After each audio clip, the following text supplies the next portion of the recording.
All right, voice check 1, 2, 3, 4, 5.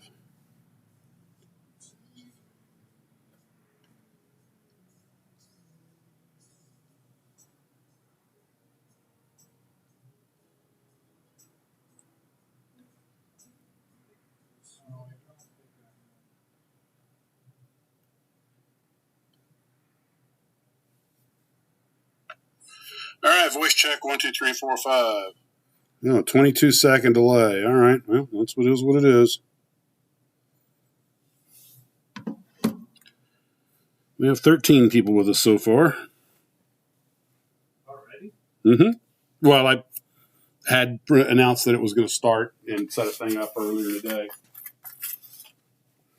Man, I haven't watched any videos lately, dude. Oh, no worries, man. That's quite all right.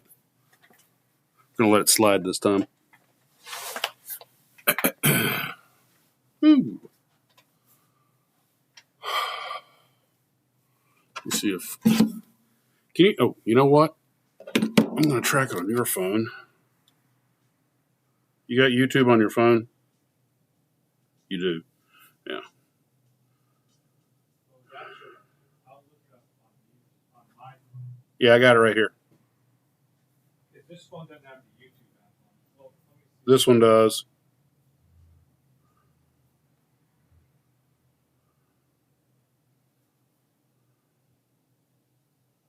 Okay, perfect. And that way I can turn it off here so I can call Steve and Ken and see if they're going to be available.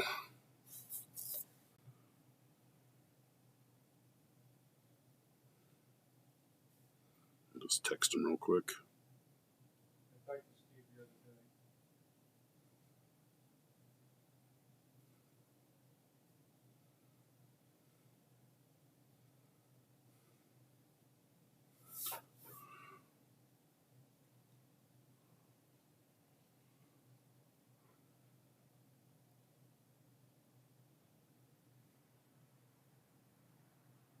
What's the theme of today's show?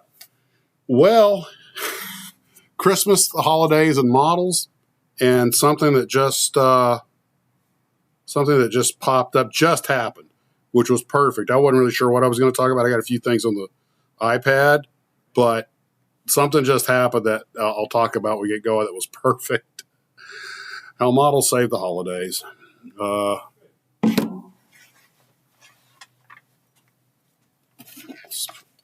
There. Look, RCs are getting close to model. Look at this thing. Oh, they're getting to where you can't tell the difference between them. We'll also give you an opportunity to showcase some of the stuff you got going on here. What I got left. Yeah, you've been doing good. Yeah, a lot of stuff is sold here. By the way, just FYI, the microphone's hot, so there it is. Right. You cleared out a lot. Well, that's good. I mean, that's the purpose of stocking the stuff. And, But I was lucky this year. You know, last year I didn't have anything. I had to wait till I had a good week to order stuff, and then I was in a rush the whole year. This year I had stuff before it started, so it really didn't decimate the store. well, that's great, though. It was a little slower this year than last year, though, by the numbers.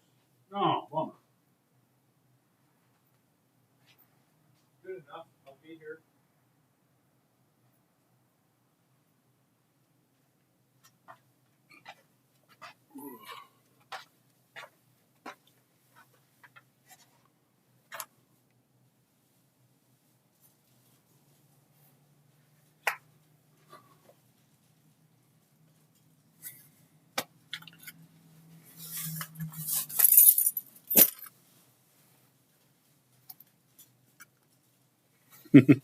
Car 54, where are you? Oh, nice. Wow, thank you so much, Max. Oh, you're welcome. What is this, roast beef or something? That's a roast, yeah. No way. Mhm. I haven't had a roast since my grandmother's house.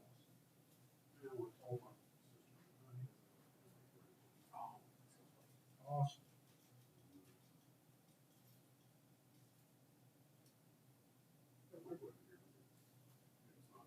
So long. Wow. That's great.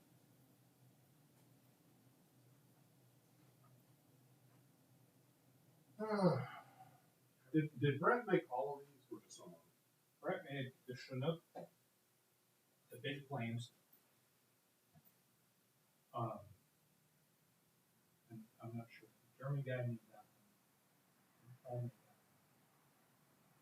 Some of these were by someone, Eric, but I don't remember if any of these are Brett's.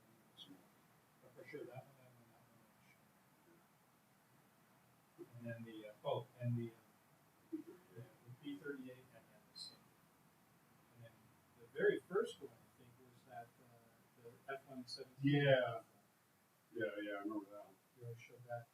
And then I think I got one of his, a Cobra that I think was his in the front. That was one of his very just like starting out. He didn't really do much with it. I think it's his.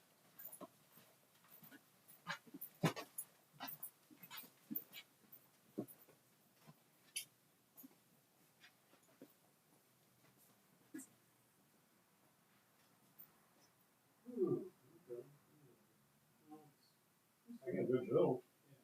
The rotor blades on this. Oh, I know how we can have some intro music. Gosh, Max, you're ready. Oh, I didn't notice this big Tamiya 1/32 scale F4. No, I just got that yesterday. We'll talk about that while we're here.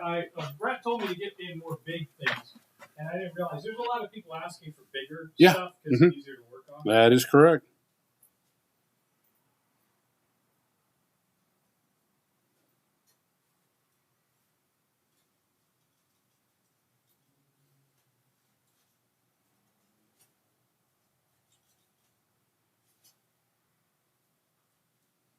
This meat is spectacular. Yeah, I'm glad you enjoyed it.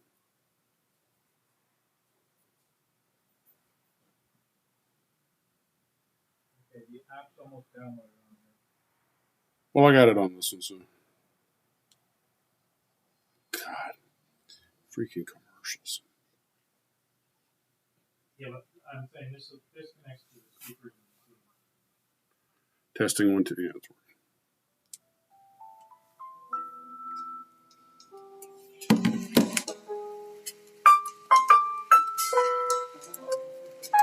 I'm just playing for the phone right now.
You have a phone call. It's either Ken or... You have a phone call. I'm coming. Answer the freaking phone. Didn't think about that when I use that phone to do that.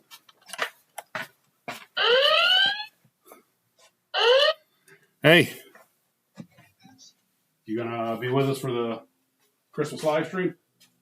Yeah, we just got home. We were planning on doing this all day. Make Great, sure I get great. here in time.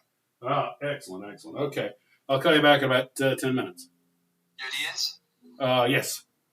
Okay, good. All right. All right. Bye. This is royalty-free Christmas jazz. Is that good? That's fine. You can turn it up a little if you want. I don't even think they can hear it.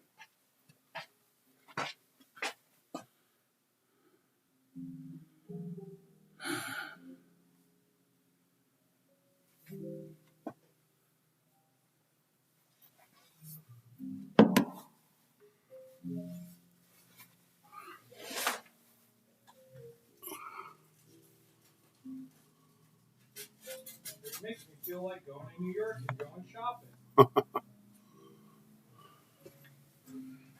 So our cat was not the least bit happy Why? that my wife made her wear her little Christmas jingly. Oh my God. I'm pretty sure she wants to kill us in our sleep. Oh, You have a phone. engine room. But you're going out live. Oh yeah. I don't have any music recorded, so we just turn the microphone on. Yeah. Okay. All right. Just wanted to make sure you Yeah. knew. I appreciate it. Okay. Okay. All right. Bye. Bye bye. Max, the broccoli thing's great. Oh, I'm glad you like it.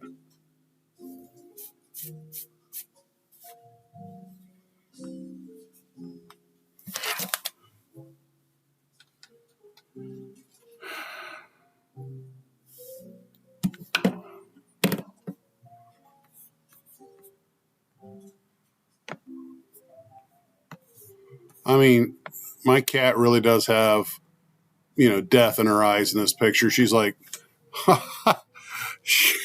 now my wife doesn't even have to, if she's like, like she wants to get her off her lap or something, she just has to grab that thing, give those bells a jingle. She's gone.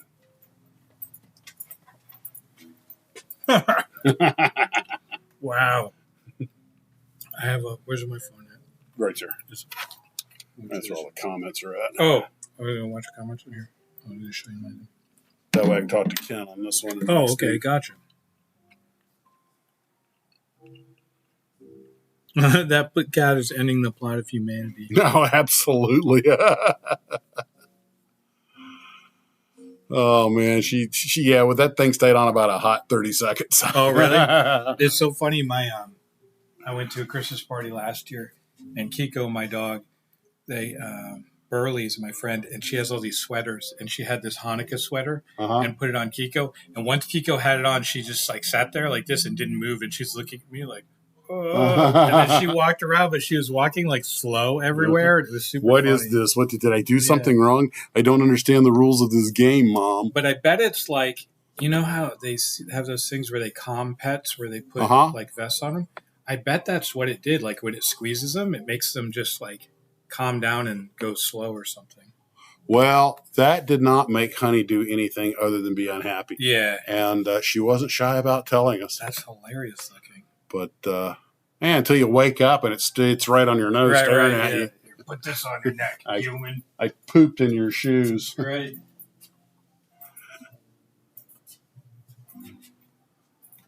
Oh my gosh. Hey, you might like this. What's that? I got it. This is my best Christmas present ever. I don't know. It's not too holiday. It's kind of improper. But this is one of my favorite things from a kid. Do you know this gentleman? Wait, but that's not the guy that made the armor-plated bulldozer. Yeah. That went up in a shooting, didn't it? Yeah, it's kid. Well, he shot himself, but this is Killdozer. When I was a kid, Oh my god! I remember. I made a was tank out of it. awesome. What was this? Oh, Like did a you? bank or something? Wasn't it? these guys made a right of way, and like basically, he was trying to. I don't know the whole story, but they basically the whole town plotted against him, and he was just like, "Stop bothering me! I want my driveway. I want my property." He got eminent domain out of stuff. Everyone was a jerk to him, and he finally had enough. Spent a long time building up this bulldozer with all these armored plates, and at the end of it, just went and tore up all the town, all the people who messed with him. Yeah, he would trash their houses. And then, and their businesses and everything. We'll talk. And it was live on the news. I remember. And it was wicked when I was a kid. I was like, yeah. And then the way he finally got stuck, and then he ended up shooting himself in the thing. But I was like, when I was a kid, I was like, oh my gosh, it was so awesome. So my friend got me that. That dude makes custom Hot Wheels, and then he had one made for me. Cautionary tale. Well, don't push people too far. I know. And never leave somebody with nothing to lose. Yeah. Yeah, exactly. That the guy felt, cornered, And they should have just worked stuff out with him. I don't know the whole story, but my understanding of it is that he's the hero of the situation. Depending on the way you look at it, yeah.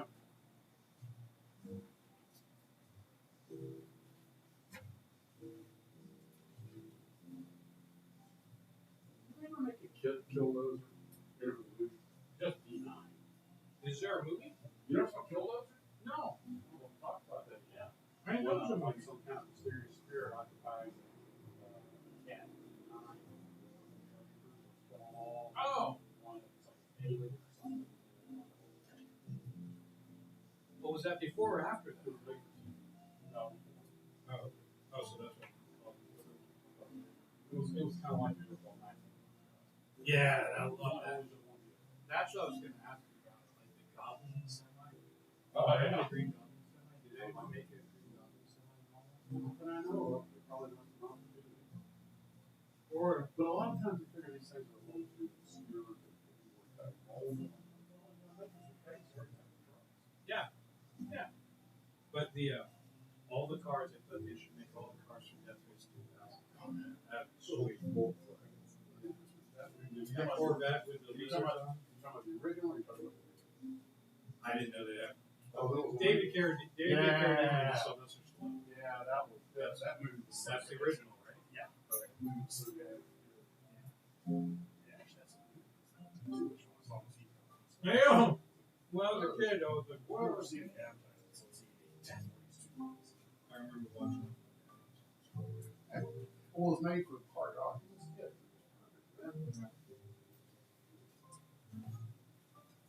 And they line up all the old retirement old people behind the leg and watch it. That's a scene. That's a scene everybody remembers. That was hilarious. Yeah, people have this thing about seeing people get run over.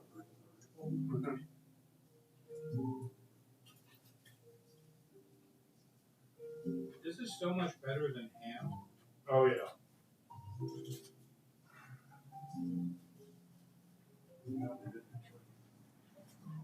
is like how nice.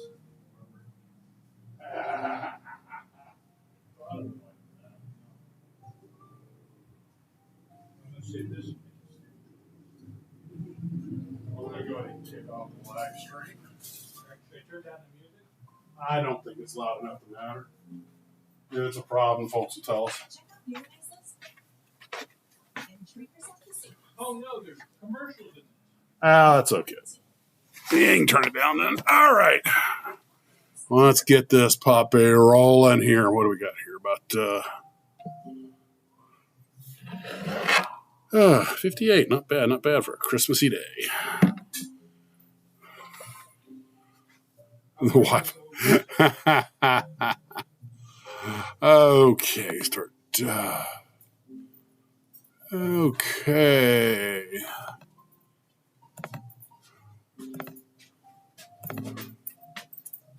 I'll fast Got a forward few it. things. We'll put it here so we can fast forward if the ad comes. Okay.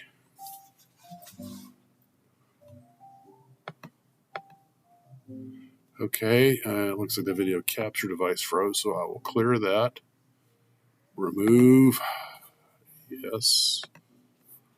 And now I will open it up again. Image capture device. And if it gives us a problem, we'll just go without it. Use pictures. Video. There we go.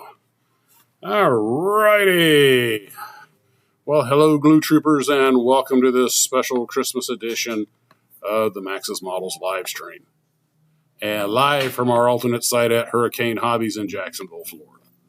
Ian's over here with me, and I'm going to give Ken and Steve a call and see if they're available. Yay! Hey, see?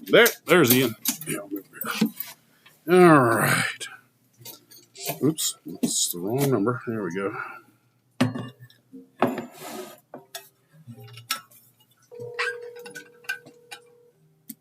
Where's the camera? Yes, my Capitan.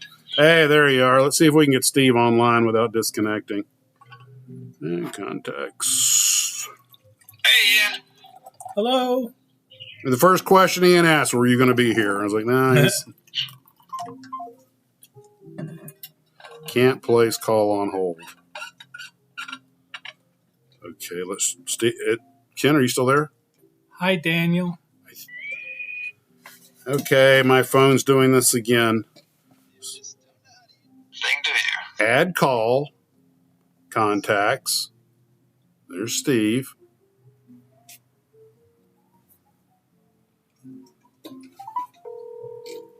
Hello, the Kraut. Yeah. Wisconsin. Merry Christmas. Hello, Merry Robert. Christmas. Okay, I'm going to go for the merge. Let's see if the phone works or not. Hello, Garfield. Merging calls. Okay, I think we're all on board. Hey, Ken. Hey, Steve. Hey, everybody. Merry So Christmas to you, too. you have me and Ian here on the flight deck, captaining and first offering the ship. We have, Hello, William. and down in air traffic control, we have Steve and Ken. So, So, Ian, what'd you get for Christmas? yeah, what did you get for Christmas? Oh, yeah. Any models? I gave him a Maxsmodels mug. By the way, guys. Valuable.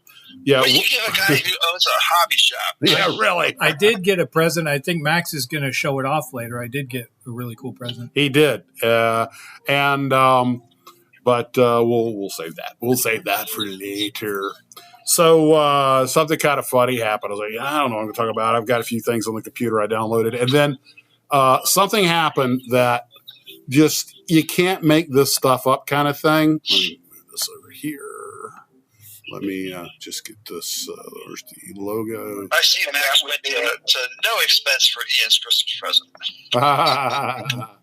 It's You awesome. guys really got dressed for this, didn't you? Hey, man. I didn't have a sweater. I wanted a crazy sweater. I don't have sweaters. Hey, I got my. I just got an alert to take out the trash. Anyway, I got a hat. yeah, I'm wearing my Beaties, hobby shop T-shirt, and I had Christmas dinner, had Christmas lunch with the wife and family at my house, and then went over to my sister's house for a Christmas dinner. And I don't know if they're watching. I told them they want to watch. I was going to talk about this because it was just funny. So this is where two worlds collide. We're talking about stuff, and I tell them, look, if you want to go see a good movie, you don't have to be a monster fan or an action. Just go watch the new Godzilla movie. It's just a good movie, right? It's just as a standalone movie. You don't have to know anything about it. You don't have to be a fan. It's just a good movie. So I started explaining very briefly without trying to give away spoilers, the characters, and the story. And then most of them knew what Godzilla was, but a lot of them said, well, I've never seen a Godzilla movie in my life. And so I'm kind of explaining it to them. And How old are these people? well, my age or older, a little younger. Not everybody goes to see the kind of movies we go to see. No, but they were on TV. On Yeah, Saturday but morning. a lot of people had lives outside the house. Anyway, so I start telling about the movie and just, oh, yeah, it's this, and this. And then my sister goes, I can't get this one straight. I get this one confused. I said, well, in 54, they did that. Kind of basic explaining the timeline. And then my nephew's there, who's a big fan. And he says, well, don't forget. And he's very knowledgeable. And he starts going, no, they also did this. Oh, yeah. And then my sister said, oh, yeah, I remember they did this. It was on television. Yeah. And people are asking questions. And all of a sudden, it's one of these, this person over here is asking this person a question. So they're talking. These people are asking questions. And I'm talking. And then my nephew's talking to this person. And there's like 8 or 9 of us at the table, all having crisscross conversations about Godzilla movies. Wow. And I stopped and looked at this because this has never happened before. Yeah. And I just kind of went back and went, my work is done. Job is done. And right as it was reaching its crescendo, my sister, who knows how to rein me in, just goes, didn't you have to be at Ian's at 6:30? I'm like, when you get yeah. Talk amongst yourselves. Yeah. Kaiju Man has done his bit. Movie Man is soaring into the next. Start a conversation elsewhere. And how about a shameless plug for Hurricane Hobbies? Tell them your phone number, address, and YouTube. I don't know. You don't know your own address? I know. Oh, I know my address is it's 11629 San Jose Boulevard, number 5. I know that. The phone number apparently is 904-551-0774, which many of you have found out and called me. Call with your donations. I've talked to quite a few Glue Troopers. They're very nice. Oh, they're great. They're a wonderful bunch. Yeah. Now, speaking of the shop, why don't you tell me what you were talking about earlier about this Christmas season? I came in here. You sold 5 models in the half hour I was here, including 2 Phantoms, 1 Airfix and 1 Ming. Yeah, it was good this year because last year I was still getting going, kind of, because when I took over the store, I couldn't afford to buy the whole store. So we had to sell down a lot. So I took over with very low inventory. So last year, when Christmas started, I basically had to wait for a good week so I could order a bunch of stuff and then I could sell more stuff. So this year, I had spent the last, whatever, building up and getting the store bigger and bigger and bigger. So I went into it filled with stuff. So it was great. So I still have things in the store, but I didn't get decimated like I was last year. But I felt much better being able to offer a bunch of stuff to a bunch of people. And a lot of people had come under the previous owner, and they told me, I have a lot more things. I have a lot more sections. I have a lot more building things. I have like Tamiya cars. I have, kits to build RC cars, kits to build RC planes. I have like my little Radio Shack section and my soldering stuff, so kids can solder together, FM radios and digital clocks and stuff. And, I have a STEM section with like a bunch of electronical stuff and gear things and stuff to build. And I have just different stuff. You would think this would fall under a STEM, but it's not labeled as a STEM, but it should be. Yeah, but they could, and it would be. I mean, it's weird that they stuff that they label as STEM. I mean, the Amoeba kit's over there. Yeah, well, that is a legitimate stuff. But this is both historic and technology, science. I mean, he used everything. Science, math. Yeah. And, but you'll shoot your eye out, kid. No, I want to blow a finger off. That's a whole different thing. I'm a large proponent of dangerous. So you want to get the Gilmore nuclear reactor toy? As a hobby shop owner, I'm always conservative in my recommendations, but I do want people to have fun. Oh, yeah. And fun frequently, as you can ask any young man, fun often involves some form of explosive. Yeah. Jack, you got to have something to blow up for Christmas. Yeah. If it didn't go boom, it's got no zoom. Jack, I don't do mail order. I'm not set up for that, but I have had people call, and I do my best to help everybody, even if I got to do things personally. So. Problem with mail orders, shipping is as expensive as the product most of the time. Oh, yeah. The people that I have done stuff for so far, they've sent me stuff. Like they've had accounts and they've sent me labels. That's pretty cool. Yeah, and then I'm just like, okay, buy the thing and I'll just ship it off. So that's how it's worked so far because I'm not up with all this. I don't have – my website's not even updated from the last owner. I just haven't had time. I need to get my other nephew on that. To do that for me. But I have a guy, I have a personal friend who wants to set me up with, an online store. It's just, I don't have time to devote to that right now in the way that I'm severely mismanaging my time. What I love is you're a firm believer, since you're using your nephews and the Ferengi, the first rule of acquisition, exploitation begins at home. My nephews are great. They're very smart. They are. They're really good. Mason, I know Mason. Now, who's the other nephew? The other nephew is Tyler. He lives in Michigan. Okay. So he still lives with his mom. Mason came down here originally to live with his dad. Oh, okay. But he's up there. He's working. He's doing good jobs. He's a graphic designer, and he's real good. The one of the things that I had loaded up for tonight was I was just going to update you guys on a couple of build projects. And one of them, as you saw at the beginning, was the Arizona. Oh, hold on. I've got to highlight. It's Boxing Day. Happy Boxing Day. Boxing Day? Okay. All right. Happy Boxing Day to all you Canadians. Oh, what's that? That's tomorrow. Their equivalent of Christmas. Oh, okay. All right. So anyway, I made a lot of progress on the Arizona. Does Mike Tyson come down your chimney on Boxing Day? God, I hope not. Especially if he brought that silly tiger with him.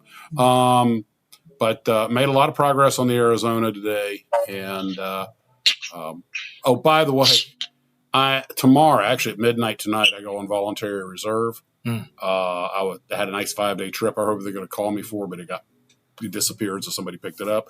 So I don't know if I'll be home the next 5 days or if they'll call me out to fly. So content may be sporadic or non-existent depending on what the company decides to do with me. But anyway, the Arizona's starting to take shape. At a distance, it looks okay. Up close, the errors do show.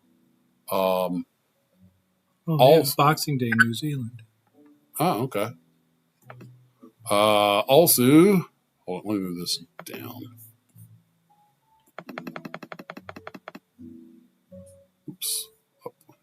Okay. A lot of folks had asked, because I have a couple of rare kits like the Convertiplane from Hobby Time and the Beta 1 from Hawk. They are in the box on display on my shelf. Yeah. I've elected not to build them because they're just not replaceable, especially not the Hawk Beta 1. And I also did that same thing with the airliners with that original Strombecker Martin and the Caravelle from France. I think you're probably better off leaving them in the box anyway. I agree. And, of course, my cars. I put that. They're safer there for sure. Problem is, I can't really argue with him. And the Ranchero is also state of the And you're a little slow. I was waiting for you to jump on that a little quicker. I was making sure that's what I heard. But anyway, so but the Ranchero is also. I'm not going to build that. So I did. The Ranchero is the kit that ruined the Country Squire because they cut it up. Yeah. Yeah, so you can't find them.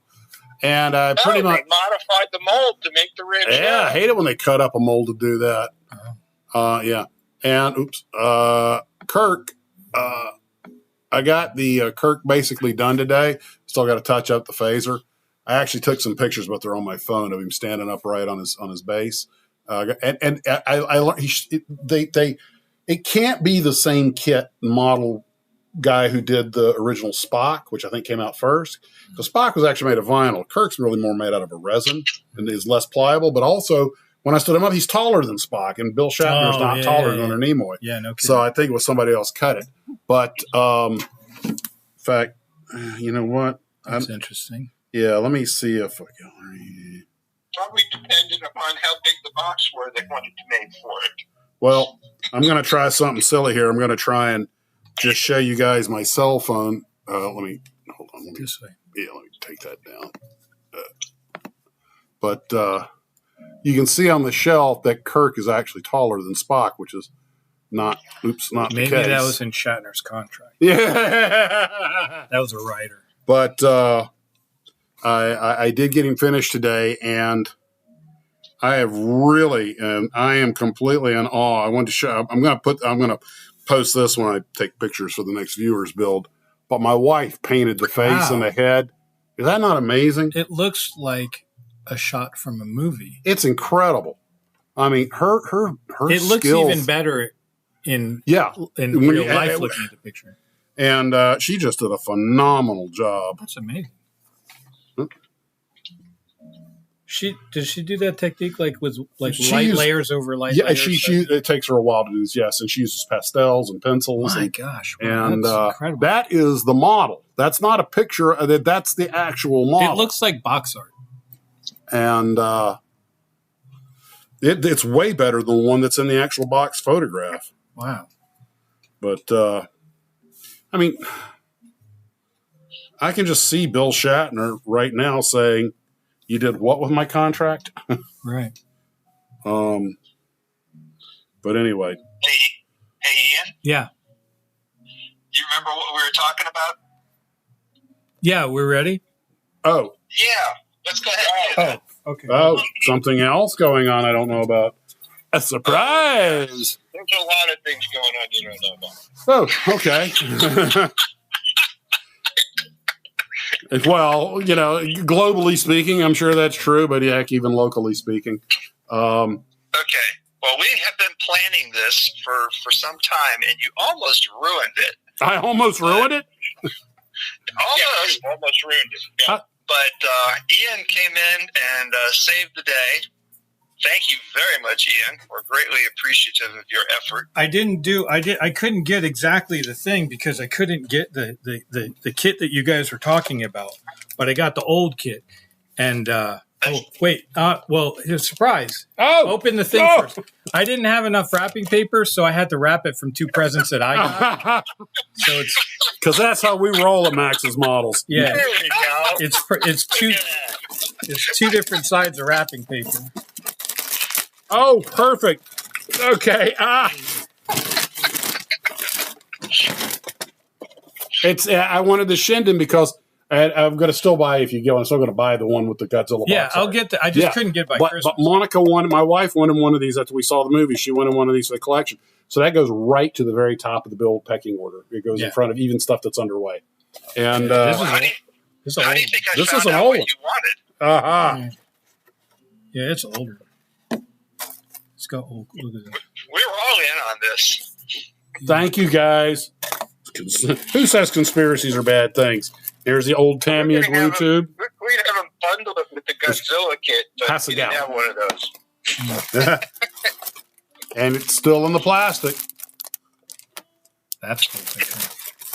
That is awesome. Thank you, guys. And he's opening it at the store. That means he's going to lose parts there. And we'll Keep be it in able the to bag. build it. Yeah. I'm gonna box it up right here. That's perfect. The box is perfect on that one. It is. The box is in immaculate condition. And this is from a glue trooper. Oh. Nice. I mean, that's I wrote that, but whatever. A $50 gift certificate from Ed North of 56 for Hurricane Hobbies. Ed North of 56. Wow. Ed, thank you. I hope he's here. I hope he's here seeing me. Oh, yeah. I didn't look. I think the IRS is watching this. Yeah, they can come get me for the $100 in models and took the tax gift tax. Oh, that is awesome. Guys, thank you. Thank you very much. Don't let him out of the store without spending that.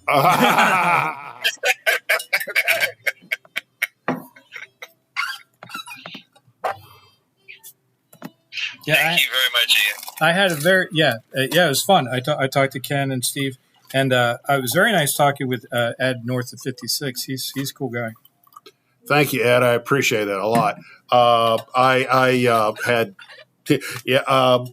come in and he was talking about the tariffs and everything. It was so much to ship stuff. It was just get you a gift certificate. Actually, that's actually very clever. That explains why when I came in here saying I need to get a couple of those Godzilla, you're like, they're not available. Yeah, because you came in and exactly. Tell the story. Well, I had one of my the guys who works with me. He was listening the whole time on the phone with Ken when we were going over this, and I'm looking to see if I can get it and everything. And then the next day, you come in and say, "Hey, I want to get this plane and all this stuff." And I was like, "I don't know. I will see what I can do. But I'm not promising anything." And it was already like in the mail at that point. It was like a couple days later, and maybe after the holidays. Yeah, and then so my guy had to walk away because he was like, "Oh, I knew what you guys were talking about. I was going to laugh." And then you came back in and said, "Ian, cancel the order. I talked to my wife. Apparently somebody else is getting me that model." And I was like, "Oh, well, okay. I don't have to worry about it." Whatever. And it was just back and forth. It was really funny. But Ken, I appreciate that. Now, see, I think that now every year we should have a live stream from the hobby store on Christmas. Yeah. And this way, we could send Ian what we want to get you, and he could just supply it from the store, and it would give him revenue, and we wouldn't have to mail stuff to you. And I'll just have a scavenger hunt. That's an interesting thought. So listen up, Blue Troopers. That's the plan. Guys, I appreciate it. If you're going to give Max anything, you call Ian, order it from him, pay him, and then Max can pick it up at the store. It's like Amazon without the truck. Yeah. Yeah. Well, that's wonderful. Like the pickup points, the Amazon pickup point. Now, the only question is to make it wheels up or wheels down, but I think it's going to probably be wheels up on a stick. That way I can pose it with a Godzilla. Oh, yeah. And it's crazy. That was a real plane? Oh, yeah. They built two of them, and the guy in the recent movie apparently there's a third one that we never found. But they built two of these, and it had a lot of potential. We actually took them. We took one of them back home. After the war. I don't think we ever flew it. We did study it and stick it in a wind tunnel. And everybody had played with these canard pusher designs. We played with 3 or 4 of them. The British played with a couple of them. Everybody had tried it. And this design by the Japanese, by Kyusha, was actually had a lot of potential, but it also had a lot of bugs that needed to be worked out of. But it never had a chance to do any real development. We played with it, and There was the idea of putting a jet engine in it, which never even got to the paperwork design level because the war ended. But it would have probably made a more natural jet than prop job. Really? Well, just see the way it's, you put the intakes there. It's a pusher already. Yeah. So it would have been, and that allows you to concentrate like your firepower in the nose, like a P-38 with one engine. It makes for a smaller, more nimble aircraft. And most of them, the canard was designed to stall before the wing did. So the nose would drop, and that would keep you from stalling the airplane accidentally. And the Japanese were running out of experienced pilots. The pilot who flew it, ironically, I was just reading about this after I saw the movie because it got me interested in getting one. One of the test flights was done the day they dropped the nuke on Hiroshima. Another one was done the day they dropped the nuke on Nagasaki. Now, it did other test flights also, but it was like the war was clearly lost. What's that? Yeah. But the airplane did have potential. Had they had a year to work it out, they might have turned it into a pretty formidable airplane. And they already had some pretty formidable aircraft. They were, everybody thinks you say Japanese aircraft, they think the Zero, which of course is kind of the quintessential one, and it did fight for the whole war. But by the end of the movie, I've been talking about the movies. By the end of the war, the Zeros have been relegated to mostly kamikaze airplanes. And, as we saw in the Godzilla movie. Another thing that they got right in that movie. But the George, there were two airplanes called Shinden, the Shinden and the Shinden Kai, and the other one was kind of like a big, half beefy. In fact, I think you got a model of one. Let me check real quick. But it was an airplane out in trifle. They could take a Corsair or a Hellcat if you had a good pilot controls. Now, see, what I think you ought to do is you ought to build this model, and you ought to build take your big Godzilla kit and just stick it in his mouth. Yeah. Model's too big. I'll scale. Oh, I made a comment. You're going to build it wheels up, Well, there's the Zero. Now you need a 148 scale Godzilla. Oh, I would buy that in a heartbeat. I don't see a Shinden Kai up here, though. A Kai? Was that the silver one? Oh, look at him. No, it looks kind of like a big beefy Zero. It's a radial engine. It's green. You get out of there with that money. We did sell a lot of model airplanes. Yeah. He'll be going home with 2 kids. Ruchan got the 3rd prototype. Well, anyway, here's some more airplanes. Well, Another Felix, though? Oh, God, no. I'm having PTSD even thinking about that.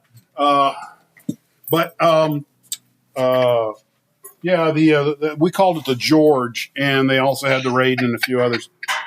They were not airplanes to take lightly, especially if they had a skilled pilot. They could take a Mustang. The crowd says, Max, focus, live stream. Well, anyway, I don't think I have one. But anyway, Don't let Max stare at his shelves. Garfield says Godzilla is working around the shop looking for kids to stop. Well, somebody sent me that Godzilla cartoon somebody did, which was spoofed off the movie. It was just hilarious. There are some people out there with some real talent to make these parody cartoons, and they crank them out so fast. Yeah. But anyway, so the Shinden had a lot of. We're just lucky the war ended when it did, because the last thing we needed was to have another more capable airplane. Stay on target. Yeah. By the way, I just happened to. They're checking the shelf. He wants to make sure he didn't break anything. Too soon. I was making my coffee this morning, and I was like, "Oh wow, I have quite a few coffee mugs." I'll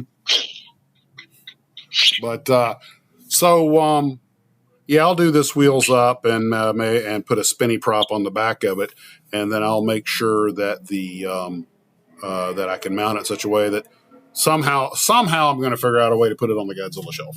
But you got to do a forced perspective, where it's like it's closer to you, so Godzilla looking smaller is the thing. Believe it or not, it doesn't look like it, but that's actually a radial engine back there. And it seems like an airplane would have an inline, but and big cannons, like 30 millimeter cannons. The sole purpose of their this was a pure interceptor. It had one job: go up and shoot down B-29s. It was not a dogfighter. It was made to go up fast, and it did apparently climb very well. They made it as light as they could, which is something the Japanese sort of specialized in. Unfortunately, they didn't. We were getting into the early radar-controlled guns and everything on the B-29s and the computer-operated gun sights, cool. And they were starting to get more accurate. In fact, in the Vietnam War, a B-52 bomber shot down a MiG-21. Wow. Yeah, I think it was a night intercept. But, of course, now, mind you, those are radar operated. The computers did it? They led it? Well, I mean, this is back when the tail gunner was still in the tail before they moved him up in the cockpit. And they think they may have actually been two instances, but I think one was unconfirmed, but one was confirmed. The guy was doing his job. I mean, he was the tail gunner on B-52, and MiG-21 was set up to intercept. And, of course, it's now the Buff's probably doing 400 and something knots, and the MiG's coming in behind him, and I imagine subsonic because he's doing an intercept. But the computer locked him up, got a good track. The guy squeezed the trigger. And I think he only burned about 300 rounds of gun because it was quad 50s. And they said, boo, there was a fireball in the sky, and he tagged it dead on. Jeez. And it's a confirmed kill. And there was a B-29 in the Korean War, and I've actually been in the cockpit section of it. It's in the museum.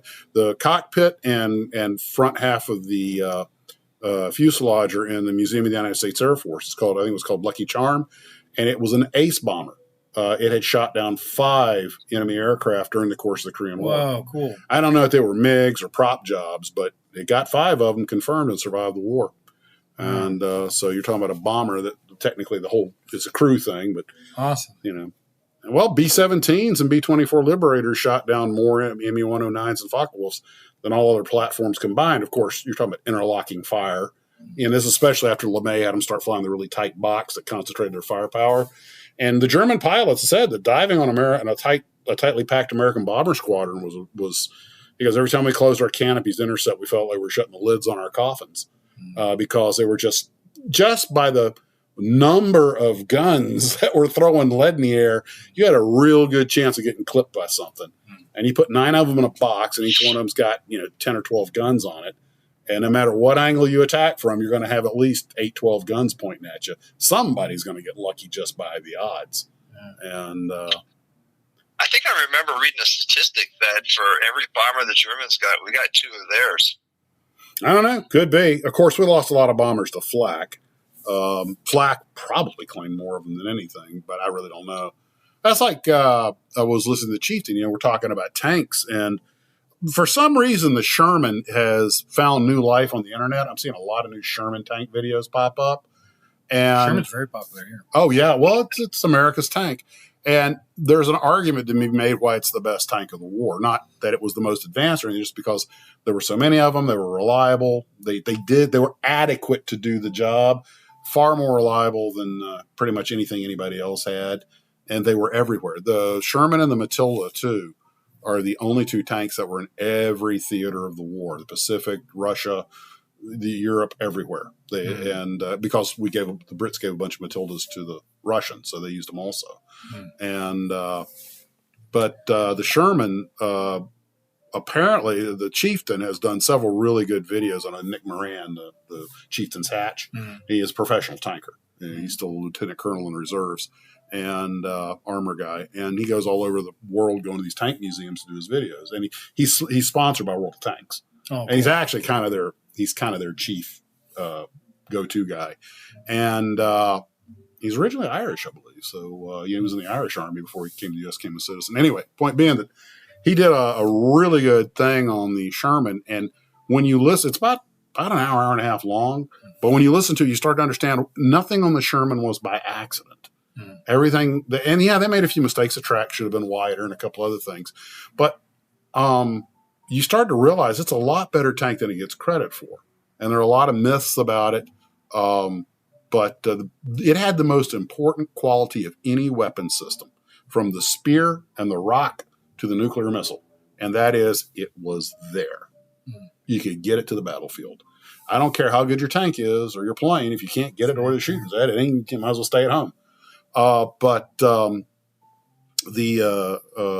a lot of Shermans, we talk about how many were lost. I was amazed at how actually survivable the tank was.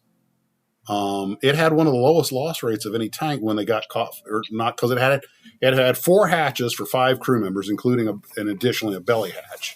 And the later models had bigger hatches that were spring loaded, so it was even easier and with wet stowage. And the casualty rates went down. But he was talking about how many were knocked out by any tank guns, not tanks, because we think of tank. Ooh, the mighty Panther versus a puny little Sherman, and that did happen. But a lot of the times we lost so many people and so many tanks because we were on the attack. They could lay an ambush. We were getting hit by anti-tank guns, landmines. Like 20% of Sherman losses were landmines. Sure. And a landmine can be as big as, just put it in the ground. It can be as big. There are pictures of friggin' Tiger tanks that got half flipped over by landmines. Good God, how big are you making these things? Big as we want, you know? And then the ones that were knocked out by any tank guns, the ones that were knocked out by tanks and artillery fire and everything. And how many tankers were killed outside the tank? And you realize a lot of tankers, I forget what the percentage was, 7 or 8 or 11%. And you saw this in the movie Fury. A couple of them were killed outside the tank, because you got to stop, do maintenance, do guard duty, and that kind of, and wind up artillery round lands nearby. And so, but people, the average person doesn't have time to go researching all this. So they come up with shorthand myths and stuff. And then it gets a reputation. Oh, the crappy little tank, it was a runce and it was da-da-da-da-da. And, you listen to the German Mark IV crews and then, you think you had it tough? Let me tell you about crew on a Mark IV, which is kind of the Germans' answer to the Sherman. We didn't have a hatch for everybody. And the hatch was off center. And it didn't have a spring in it. So they had to move over, crank, flow the thing. And if the gun was in the wrong position, you couldn't get it open. Jeez. And so you start realizing, maybe it wasn't, And you see the guys in the Panther, and between the car driver and the bow gunner, you got this gigantic transmission. And the tank's really impressive on the outside. You get inside, you realize no matter how big the tank is on the outside, there's never any room on the inside. Oh, man. I was shocked the first time I looked in a tank, not when they would bring them out for when I was in high school and they bring them out to show you for military day or whatever. Oh, come out and crawl on trying to recruit the kids. And it works. But actually in service, and I stick my head in a tank and holy God, this M1 Abrams is this enormous vehicle, right? And you stick your head and you get into a seat. And it's there's no room in here for because there's equipment and ammo and living stuff, and food and, Jesus. Yeah. They do ride smooth though. So getting back to Christmas. Yeah, back to Christmas. Nothing says Christmas like Godzilla and tanks. So all you troopers that are listening, I'm sure all of you have seen the movie A Christmas Story. Yes. Only the greatest movie ever. Saw that last night. I was watching it last night into today, where Ralphie wants that one item for Christmas. What was the one thing you wanted for Christmas as a child that you eventually did get? Word for word. Oh, wait. Oh, is this trivia or what are we doing? No, he's not talking about Ralphie the Red Rider BB gun. It's about what you wanted. What you want. Oh, but I wanted the Ralphie Red Rider BB gun, and I found on Amazon they have an adult size Red Rider BB gun, and I bought it, and I should have brought it, but I have it, and it's great. It's like one of my, besides my 6.5 Creedmoor, it's my most accurate gun because it shoots straight all the time. It doesn't shoot fast enough for the BBs to spin off, and it's adult. It's the gun. It's the Red Rider. So that's my with answer. The compass and the stock. It doesn't have. It has a wood burning of the compass and the stock. It's awesome though. It's really with the blue steel finish and the compass and the stock. My blue steel beauty and the thing that tells time. With me, did I mention I ate at a Chinese restaurant today? I did earlier. We were introduced to Chinese turkey. It's 12 dogs came in the door. That's what he did with the head after he cut it off. Yeah. Don't shoot any birds with that. Yeah, you can shoot Pupkis's dog with it. With me, it was a Polaroid. It was a Polaroid SX70. Shell rifle. What's that? A Garfield got a Winchester shooting shell rifle. There you go. Those shooting shells were really neat. I don't know what a shooting shell. It had little. It was the one I'm thinking. It had little plastic bullets, and they pop out. Oh. Put a cap in the back. Mm. Yeah. And it sounded like a real shot, and then it shot a little bullet out. A little plastic. Let's see. They actually made a pistol work the same way too. Yeah. I got a Polaroid SX70 camera, and another Christmas it was a Bell & Howell Dual 8 projector because I was shooting home movies all the time. And there you go. And oh God, I got that Bell & Howell projector. I thought I was Howard Hawks. Fender Dan machine gun in 1965. Oh, I was looking at one of those on. Somehow I knew that. Why is that not a surprise? I was looking at one of those on eBay. It was really neat. Kurt G got a Johnny Reb cannon. If I had known about battling Betsy, hey, creepy crawlers. Oh, I love creepy crawlers. Lunchables. Untouchables. Mark's Untouchables playset. Wow. Oh, I remember what he's talking about. You had the metal case. You put the plastic bullet on it. It had the little cap on it. Pop. The little red bullet went flying out the end. Then you cocked it, and it spent it empty. Because I had the rifleman. That's called a gun. That's just but it was just really low velocity with a plastic bullet. Move base. All right. You ever notice when they put that it's kid safe? It's like children feel compelled to put that to the ultimate test. Right. I'm going to put it right next to your head. Yeah. When my brothers and my young the vacuum former stuff. That stuff was awesome. Oh, yeah. Had a Mattel vacuum former. I have a Mattel vacuum former in the Tarbis. I know people that still use those to make parts for their models. Really? You got it to make face shields for my astronauts. Oh, yeah. That's why I bought it. Got it on eBay for like $20. Oh, Fireball XL5 playset. Bum, bum, ba-da-dum, I'm envious. And Jack got the Hot Wheels Mongoose and Snake drag race. Fireball XL5. That's the segmented one that moves around. I like that set. And I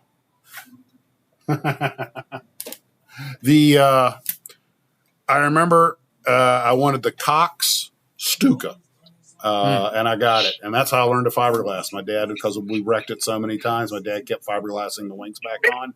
It had cord that thick on the wing for about the third time that's how I learned about fiberglassing. By God, we played with toys. You learn stuff. Well, look at how many of these toys are like things that you do and make. And now it's like, what it's now mostly it's games. not that way. Yeah. Now, don't get me wrong. I have no problem with games. I think that's great. Along with other things. You still need to make some stuff. Right. I was having this discussion with a friend of mine from the toy industry, and he says, when you look around now, he said, there's no innovation. Right. Well, he says, the stuff in the old days, you made things, you built things, it did things. Now, no. Now the only innovation is they theme it off something that's popular, like, oh, look, it's a superhero lunchbox. Not even lunchbox. Superhero something. Theme something has nothing to do with it. Well, I think there's superhero burnout. The movie, apparently, these things are really losing money or not making enough. Okay. I haven't watched a movie since 1994, I think. Trust me, go see Godzilla -1. Well, it'll be worth you $15.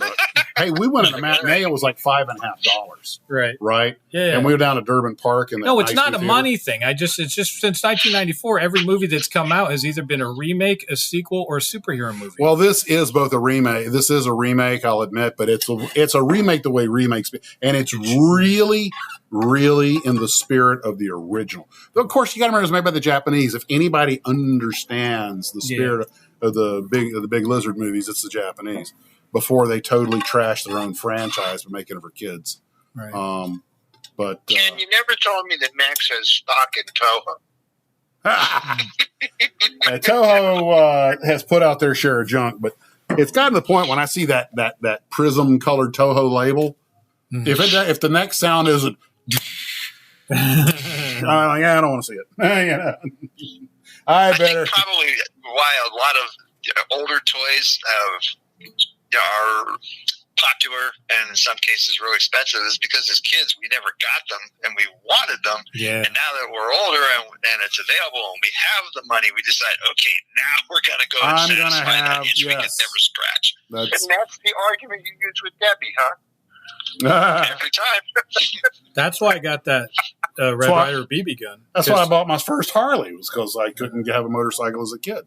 So I took up skydiving. It wouldn't let me skydive as a kid. Darn it. And see how well that worked out.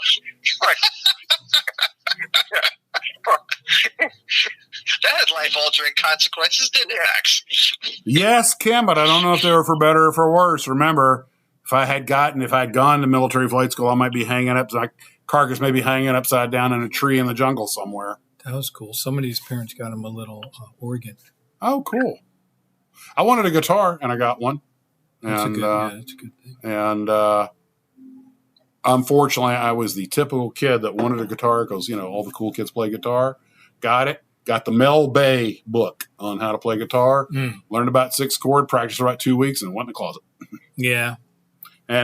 But then one day you'll take it back out, and then you'll be like, years later, I picked it back up. But it was just one of those things that a lost opportunity. And because I was a kid, and kids are fickle. But I do remember. Ken, could you picture him in Kiss? Had he pursued his guitar passion? That'd be awesome.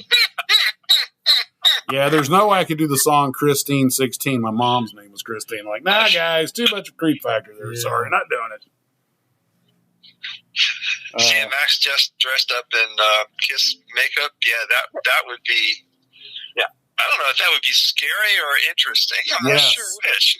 It'd be like the painting of Kramer, Ken. You can't stand to look at it, but you can't pull your eyes away. Something like that. Yeah, it's like a train wreck. It's like a train wreck. You're like, should I feel guilty for enjoying this? But that's how I got my first new car. My parents would sign the loan for me, so I went out and bought a motorcycle. Oh, nice. Came home with the paperwork. They had me down at the dealer the next day signing the paper. That's thinking smart. Yeah. You know how to work things. You really did. That was clueless. He was Steve's a natural salesman. I always wanted things like chemistry. One year I asked for a chemistry set because chemistry sets were really big back then. Yeah. I guess I was in terrifying. 5th grade, 6th grade, something like that. And I really wanted a chemistry set. But apparently I wasn't good enough or whatever, and I didn't get it. But I found out that my mom had bought it, and it sat in her closet for 6 months before they finally decided to give it to me. Oh, wow. So all the chemicals had gotten old?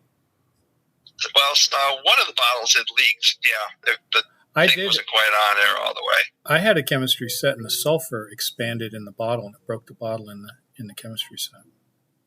I had one, and I was wondering how dangerous it would be to taste test them. Yeah, that's pretty dangerous. That's terrifying. Yeah. So I did the warning labels on the back. Yeah. So I did what I did what every brother does. I go to my little brother. Go, come here.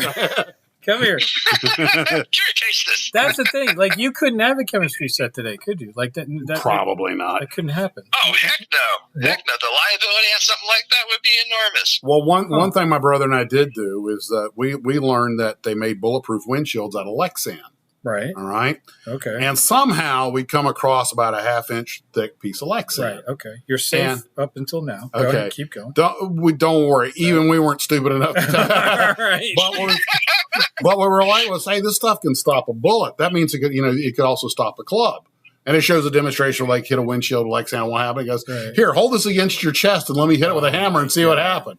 Whack! Ow! Yeah. Like, you can't be hurt. Yes, I can. Here, I don't believe you. Do me. Whack. Ow, it does hurt. Yeah. Guess what? The shockwaves pass right through.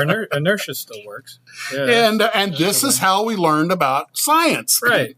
Yeah. You tried things. Yeah, the read and do. The crush, kill, destroy. Oh, what do we got there? Yeah, I bet you modern day chemistry sets are like baking soda and vinegar. I bet that's all it is. It's like, like. That's pushing it. You can't even make dry ice bombs anymore. They're like categorized as explosive device. Really? Yeah. I imagine they'd freak if you made a potato cannon. That's what a cop told me. I don't know. Well, it depends on what state you're in. I guess. Places like New Jersey, breathing is illegal. Yeah. I remember when my little brother brought home a tennis ball cannon. Oh. You got to be kidding me! Yeah, that was like, that's we really call. dangerous. Yeah, we did it. We also did potato cannons, which was the same thing. Yeah. But a potato you could shove in, get an airtight seal, and get a really thump. Yeah. I'll tell you what, a potato hurts worse than a tennis ball. Don't ask me how I know. Yeah, don't do that. Again, inertia carries. Yeah. Mass is a killer. There's a difference. Even that I stayed away from. I was like, no, I'm not going to touch that thing. You can have so much fun with a tennis ball cannon. I mean, those are food. I mean, you can get like pumpkin chunking. I mean, if you can get 80, 100 yards out of one if you know what you're doing. Yeah, I got one at the shop that'll do 100 yards. And no, it just because I have a big air compressor at the shop, so I have I have air lines. So I made a cannon like with a sprinkler valve, so you can just fill it up and then just go thunk with it. Because I can't throw a ball 100 yards for the dogs, you know. Just, you having a hobby shop makes so much sense now that I know you a little better. Yeah, I have a lot of background that culminated into all of this stuff that I have knowledge and experience in, and everyone always looked at me and went, "What the hell does any of this have to do with anything?" And then I got a hobby shop, and now I realize every time it's so great how many times somebody comes in. It's so funny, like. It happens a lot. I don't know, but like a lot of people come in and they don't want to tell you what they're doing, right? Because they're afraid they'll get laughed at. I don't know. No, it or can't might be marginally illegal. But this lady comes in and she goes, I need some servos. And then I was like, okay, what are you doing? And she's like, well, you wouldn't really understand. And I go, well, come on, try me. I know a lot of, experience in working with things. And she didn't want to tell me. And then she finally said, well, I'm doing this thing. It was like she's building a robotic arm. Okay. And then I said, well, you can do it with servos. That's a great thing. But have you looked into stepper motors? Because stepper motors, there's more there's finer control. And I have logic circuits and you have Arduinos and stuff. And you can have you could use a Raspberry Pi, but an Arduino using that IDE, you have a lot more programming stuff that you can make it like a real robot. Like you how can use the Raspberry Pi on his, what do we wind up calling that thing? Long shot? Yeah, but somebody else came out with that name. Something similar. Oh, long shot. Not like what I had. It was just a camera downrange.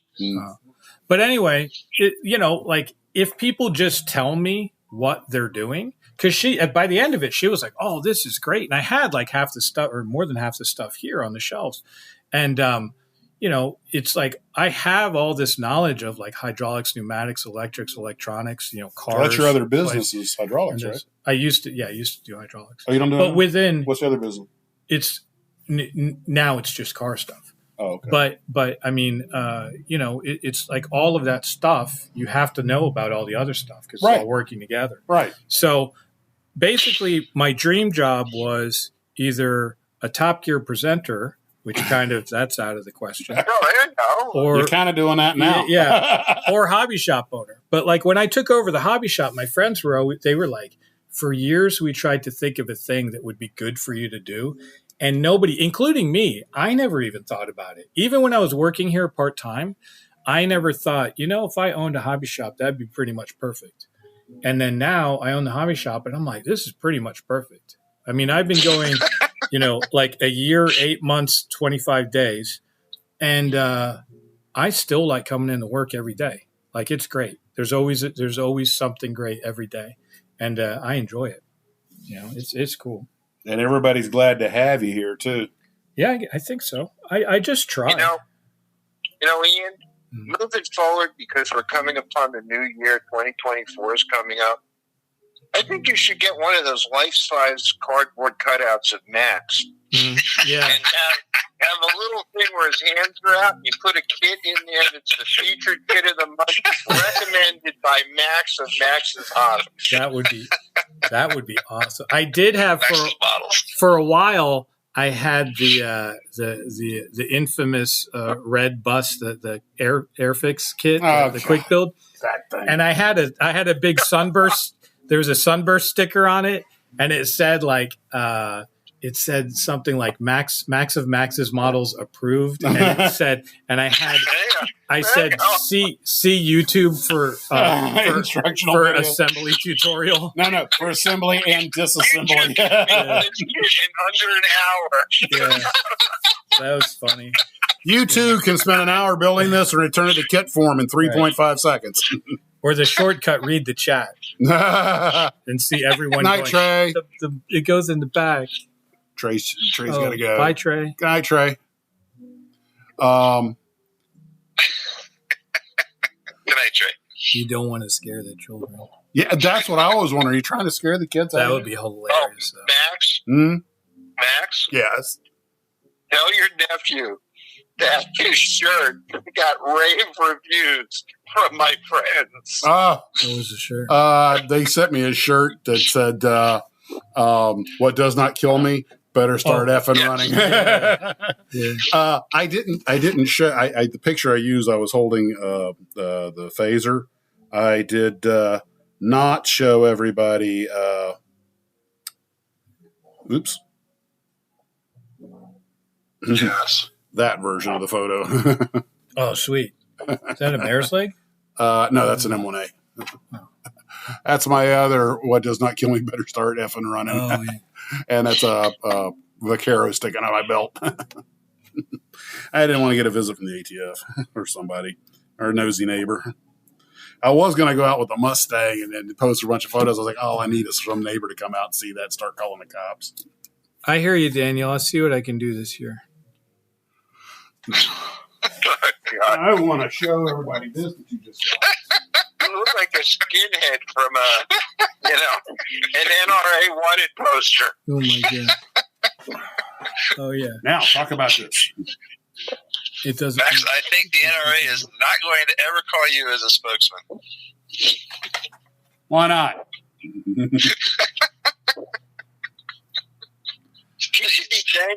You should be thankful that none of the senior thank you, management Slow of his employer watches this channel.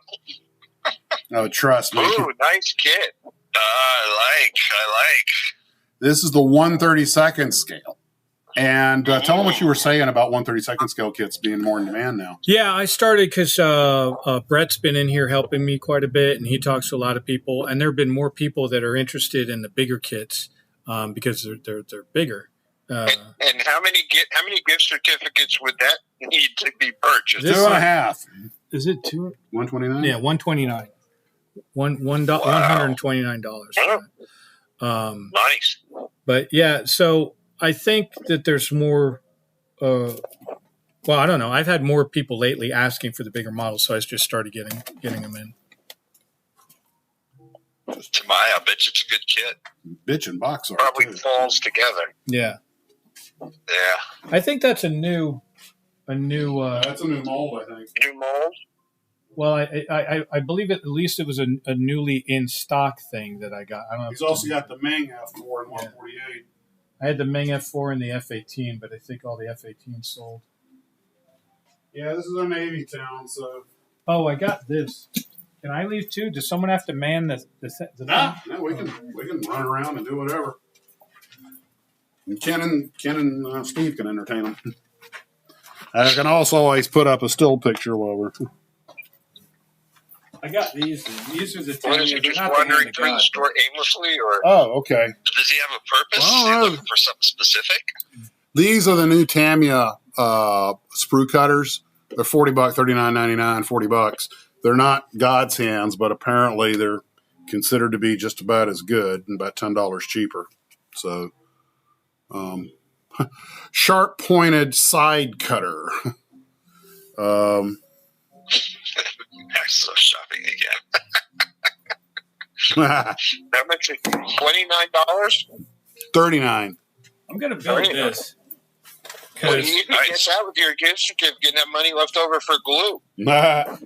Because this is a kit that I've had for 2 years and nobody's bought it, and I'm like, why has no one bought this? They probably see RC and run away. I know, but it's like a model, so I'm going to build it, and it's going to show what a horrible, inexperienced modeler person can do. Beauty of tanks. You can always cover it up with battle damage and camouflage. Cool. But look, it's like a regular model. It is. Tamiya takes her regular kits and then sets up RC systems for them. Yeah, and it's like got treads and everything.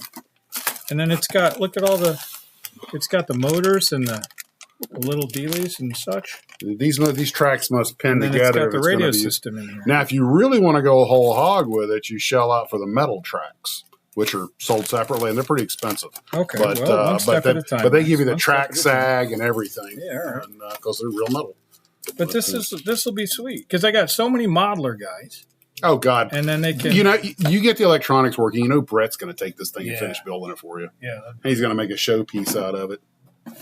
That's what I like about model trains is that they look really nice, but they do something, and that's what's really cool about models like that is that after you're done building it, it does something besides just sit here on the shelf. well, Can't all my models do stuff? Usually fly off the you have shelf one and of crash. these, right? Sometimes they fly, yes, with great excitement afterwards. And the thing is here you know this thing is. Now, you see, I think that would be a perfect kit for you, Max. That RC Sherman tank. Well, you Yeah, just, they chase the cat around with it. No, get 3 or 4 of them. You could do snake roundups in the backyard. That'd be cool. what amazes me is, I mean, these Jeeps, they come out of the box almost as good as you could build one. This is an RC Jeep. And it's It's a beautiful. little Jeep, just like he used to have. It's identical. It's the same thing with Willis MB. Look at the bottom. It's got a transfer case. It's got leaf springs. It's got everything. And it's RC. It all works. And you It's get, come with a little toolkit. It's got a shovel. it's got the And how Pioneer much is that? tools. It's got the axe and the shovel Pioneer tools, and they're separate units. They're not molded on or anything. Yeah. You got the little oil pump over here. Yeah. Or grease gun. And the shifters are just Yeah, there. model rockets are It functional. even has all the placards on the dashboard. Wow, that's nice, Ian. How much is that? I think it's 250 or something. I think this is an 82nd Airborne Division vehicle, first of the 397th. I think it's 250. It's nice. That is what Yeah, is it? see, somebody's got one. Somebody's got one. That's about 116 or 112 scale. Yeah, I think it's like 1/16. That's, It probably runs better than my CJ2A. Oh, let me show you the CJ, the new axial thing. This is complete remote control. uh-oh. I just heard a Oh, take it away from Max. Get away from Max. Hold on, I can fix it. Max, I can fix it. It's just the steering wheel popping off. Look at this thing. This is an RC model, so it's not really trying to be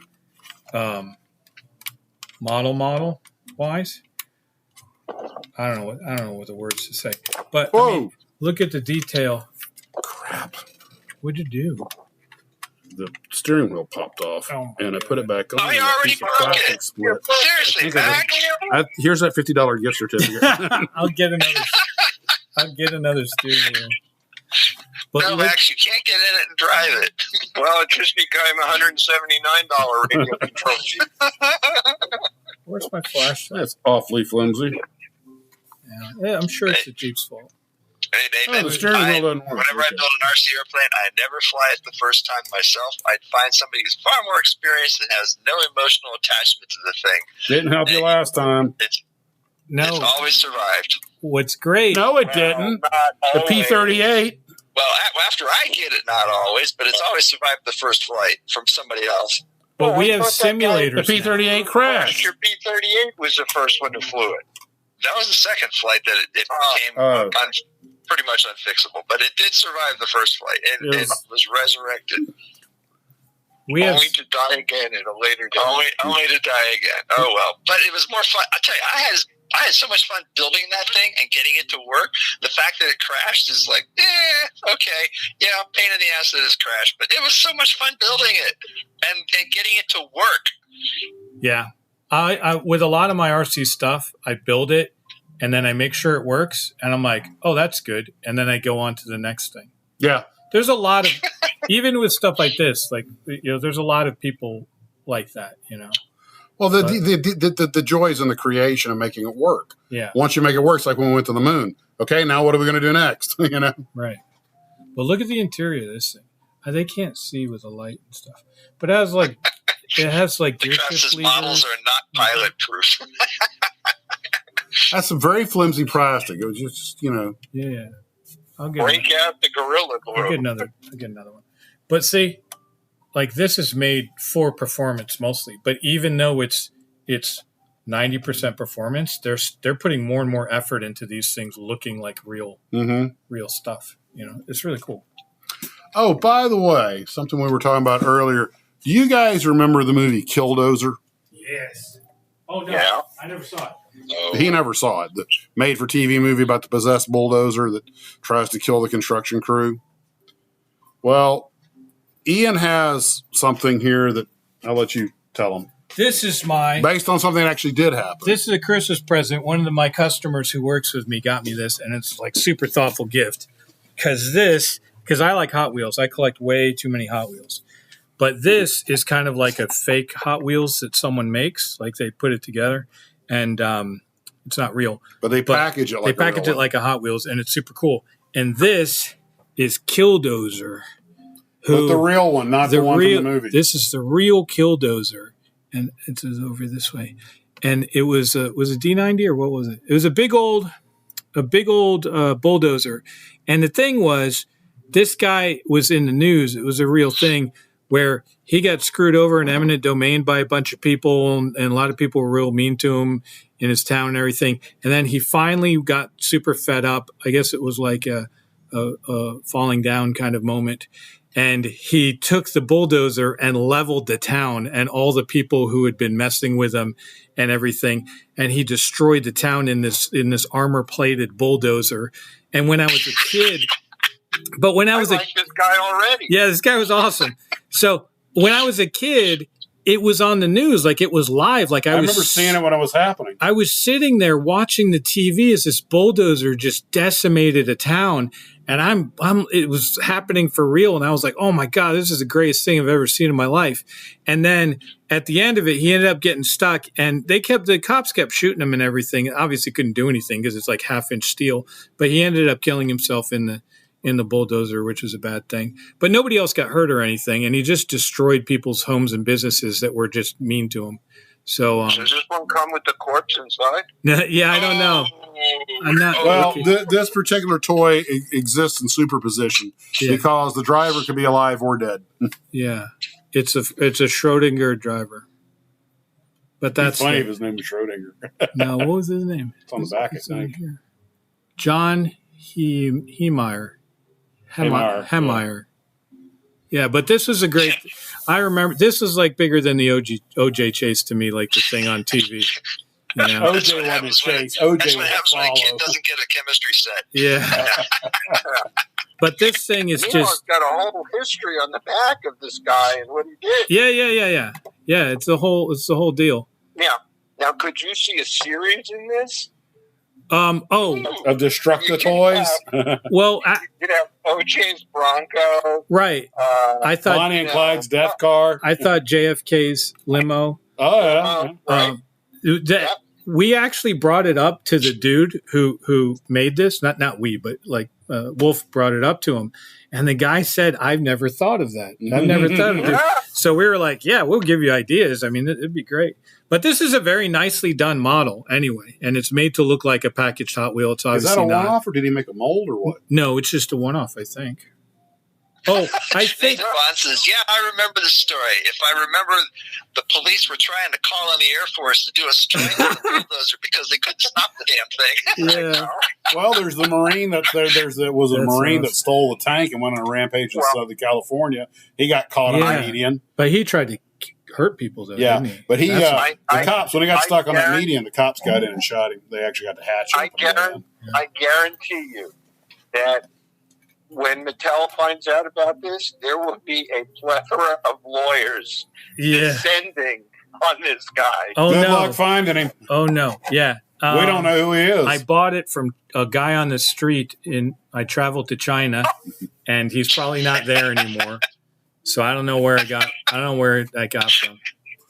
We buy our imitation Hot Wheels off the street, right off the street from some dude. But that's I think they call him Tiny. That's a great thing, and I think he actually made the model. I remember he made the model, and he's 3D printing all these pieces and assembling them. So that's that's awesome. That's how he did it, I think. Yeah. The graph says he was an Army veteran, not a Marine. Was that the one in the tank? The tank guy? I mean, the one that stole the tank and went rampaging down. He doesn't say. Maybe it was Army. Yeah, it could have been. He says he has a die-cast JFK limo. Another Marine stole a helicopter so the police could take out the New Orleans sniper. That was 71 or 72. They did a big documentary on that recently. The colonel that was flying the helicopter, who went on to, he did get in trouble, but his career survived and he went on to get promoted again. But that was a CH-46 Sea Knight. And he didn't have permission to do it, but when he heard what was going on, he just screw it. Our job's to protect the American people. So they did. And what they said when they landed. Oh, yeah. The S is backwards on the S is backwards. It's not. Cool. It's not it's Hot Wheels. There you go. It's not official. There you go. And right. But when he landed, they flagged and he landed. He goes, no one could figure out who was in charge and everything. He goes, well, who's in charge? Well, the chief's over there. And the guy was shooting at him. He goes, it was like 100 yards away. Well, I ain't running over there to talk to him. But and he shot up the chopper too, and they finally. That's pretty cool. They finally lured him out. They figured out he'd figured out their approaches and everything. So they faked an approach, and then suddenly at night and popped up with a spotlight because he would come out when he would hear him fly away. So they started flying. They ducked down below the building, and then they figured it could give him time to come out. They came up, popped on the spotlight, and he was caught in the open. What year was it? 71 or 72, I think. Oh, I wasn't. It was New Orleans, and he killed quite a few. He'd actually been on a murder spree for a while. He killed several people over the course of a couple of days. He was a guy who was he'd been in the Navy. He'd gotten in a lot of trouble. He was of course, it's the height of the civil rights problems. He was a very disaffected young black man, and he murdered a married couple in a hotel room, some other people. And the staff saw him, and he told them not to worry. He was only killing white people, and he was a bad dude. And they finally, and he found a place to hide where they couldn't get it. There's several very lengthy documentaries on YouTube about it. It's a very dark chapter. What's he called? Probably the New Orleans Sniper. But the guy had a rough go of things, but a lot of it was of his own making. Some of it wasn't. But he was, like we say, there's some people who just, I think we veered off the original subject, just slightly capped a tangent. Yeah, back to models of Killdozers. Oh, yeah, Killdozer got to start on it. But that was now we're on to murder sprees in the 20th century. Killdozer this isn't that kind of channel, so let's cheer things up a bit. That was a great present of mine, though. Thank you. So what? We got anything else? Well, we're in a hobby shop. We should have plenty of other things. I got tons of stuff. There's all kinds of stuff in there. You got to be kidding me. You didn't prepare? I found dozens of things. Yeah, the ultimate kid from the 60s. I'm sitting in a hobby shop. I'm bored. Did you not prepare anything? Well, not much. Christmas. As they start. Come on, there's got to be something interesting in there somewhere. I'm actually trying to figure out what, because it's kind of too much. I got Ukraine tanks in. That's a new thing. I got a lot Ukraine tanks? Well, I got this thing. I don't know anything about it. Leopard 2A6. Oh, yeah, that's right. The Ukrainians are getting Leopards. Leopards! And leave it at Tammy, not to let a little war go to waste. Hey, there's a chance to remarket a model. Right.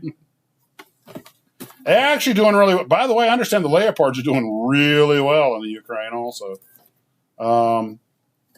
Interesting markings. Just I guess white crosses. Our markings are white. That makes us the good guys. White stars, white crosses. Posted an interesting question.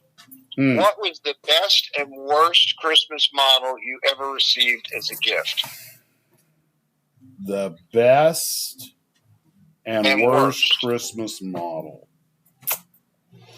Well, I did fall in love with the P-61 Black Widow and that I got. And the worst might have been,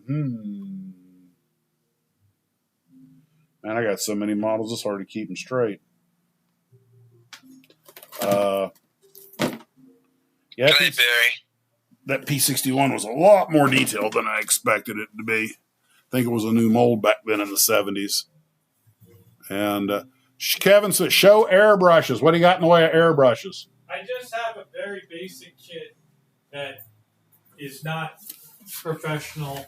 It's not Iwata Badger or anything. Because I don't know much about airbrushes, so I don't sell them yet. Oh, Iwatas are good ones. Yeah. I bought those off somebody. So these are from like an estate sale. And here we have Edward Spitfire Mark 16. This is the dual combo limited edition. What, are there 2 Spitfires in here? The worst divorce papers. The best signed divorce papers.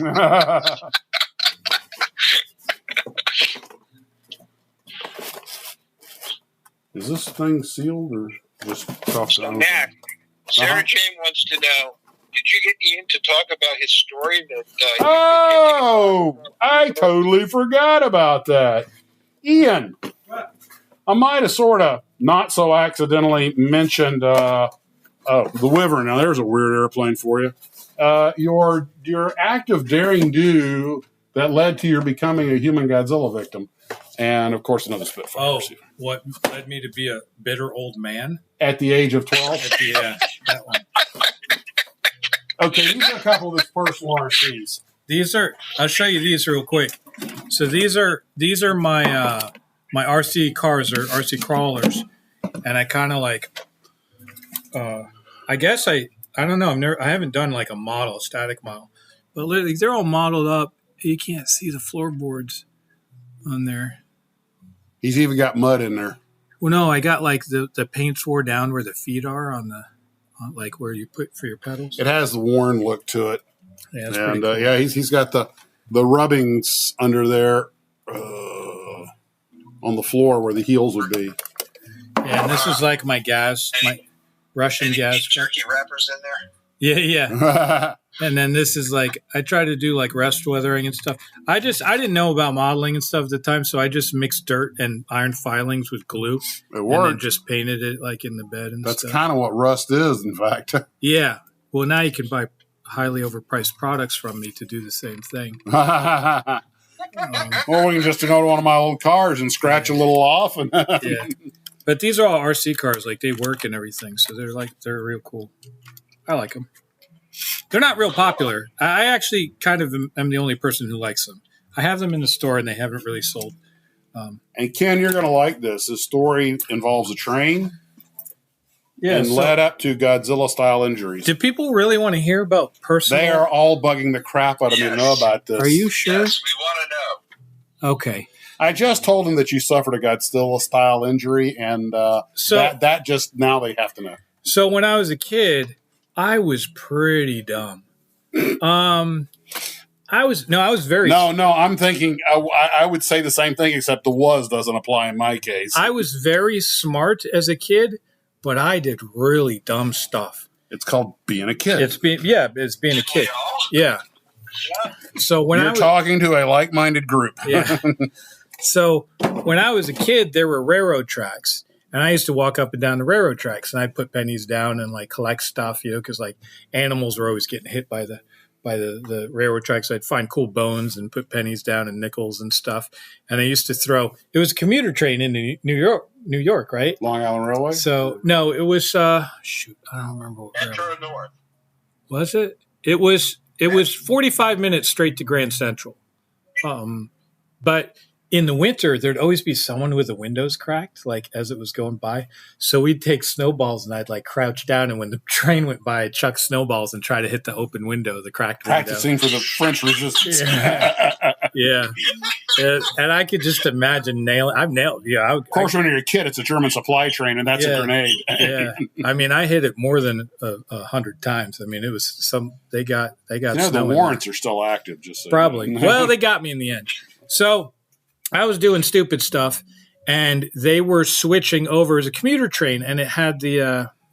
What catenary system? Yeah, what do you call those things again? There's a word for the. Well, are you talking about the cross tie or the things that touch the wire? Well, your catenary system is the electrical wires. And okay, that's catenary. So anyway, it was electric train, and it had all this old infrastructure there, and they put in this new infrastructure, and they had these big poles, and they were like they're just basically I-beams, like really tall I-beams. And they put these in, but they never did anything. They were just next to the old poles. And the old poles were still running the train, like they had all the wires on them and everything. So they still had the electricity going. Yeah, they still had electricity in them. But this pole wasn't connected to them at all. It had a footing, and it had bolts, and the pole went up. And it was an I-beam, so there was nothing there. But then, like, if you got like 10 or 12 feet in the air, then they had rebar welded in between the eyes of the I-beams of the thing. So me being a kid, I was 16, so I was really stupid. Like your stupidity level just rises, right? It just rises and rises, and it gets to a point. 16 is a pretty healthy dose of stupid. Yeah, that's about stupid peak. Yeah, you're at your peak of stupidity right about that. So I climbed up. I got on the side and shimmied up the side of the pole until I could reach around and get to the rungs, and then I climbed all the way up to the top of the pole. With no thought of how you're going to get down? Well, no, I just which took care of itself. Yeah, but still. Yeah. I had no problem getting down. So yeah. Oh, you don't know the half of it. Trust me. It's because even the people don't believe what happened. Because there's a definite value added feature. Yeah, here. because what happened? No, wait a minute. The people? Who are the people? The people. The I don't know who. Everyone who hears the story. Well, everyone in the courtroom. Yeah. But. See, yeah, exactly. Like no one believes me. No one believes me what happened. But hold on, we're still laughing. We can't hear you. So no one believed me at what happened. So I'm at the top of the pole, right? And there was a certain amount of, because it was a new pole and it wasn't like tightened down to the footings, like the pole was moving back and forth. Well, little flex. It was like flexing. And then what happened was, I think it was 13,600 volts or something.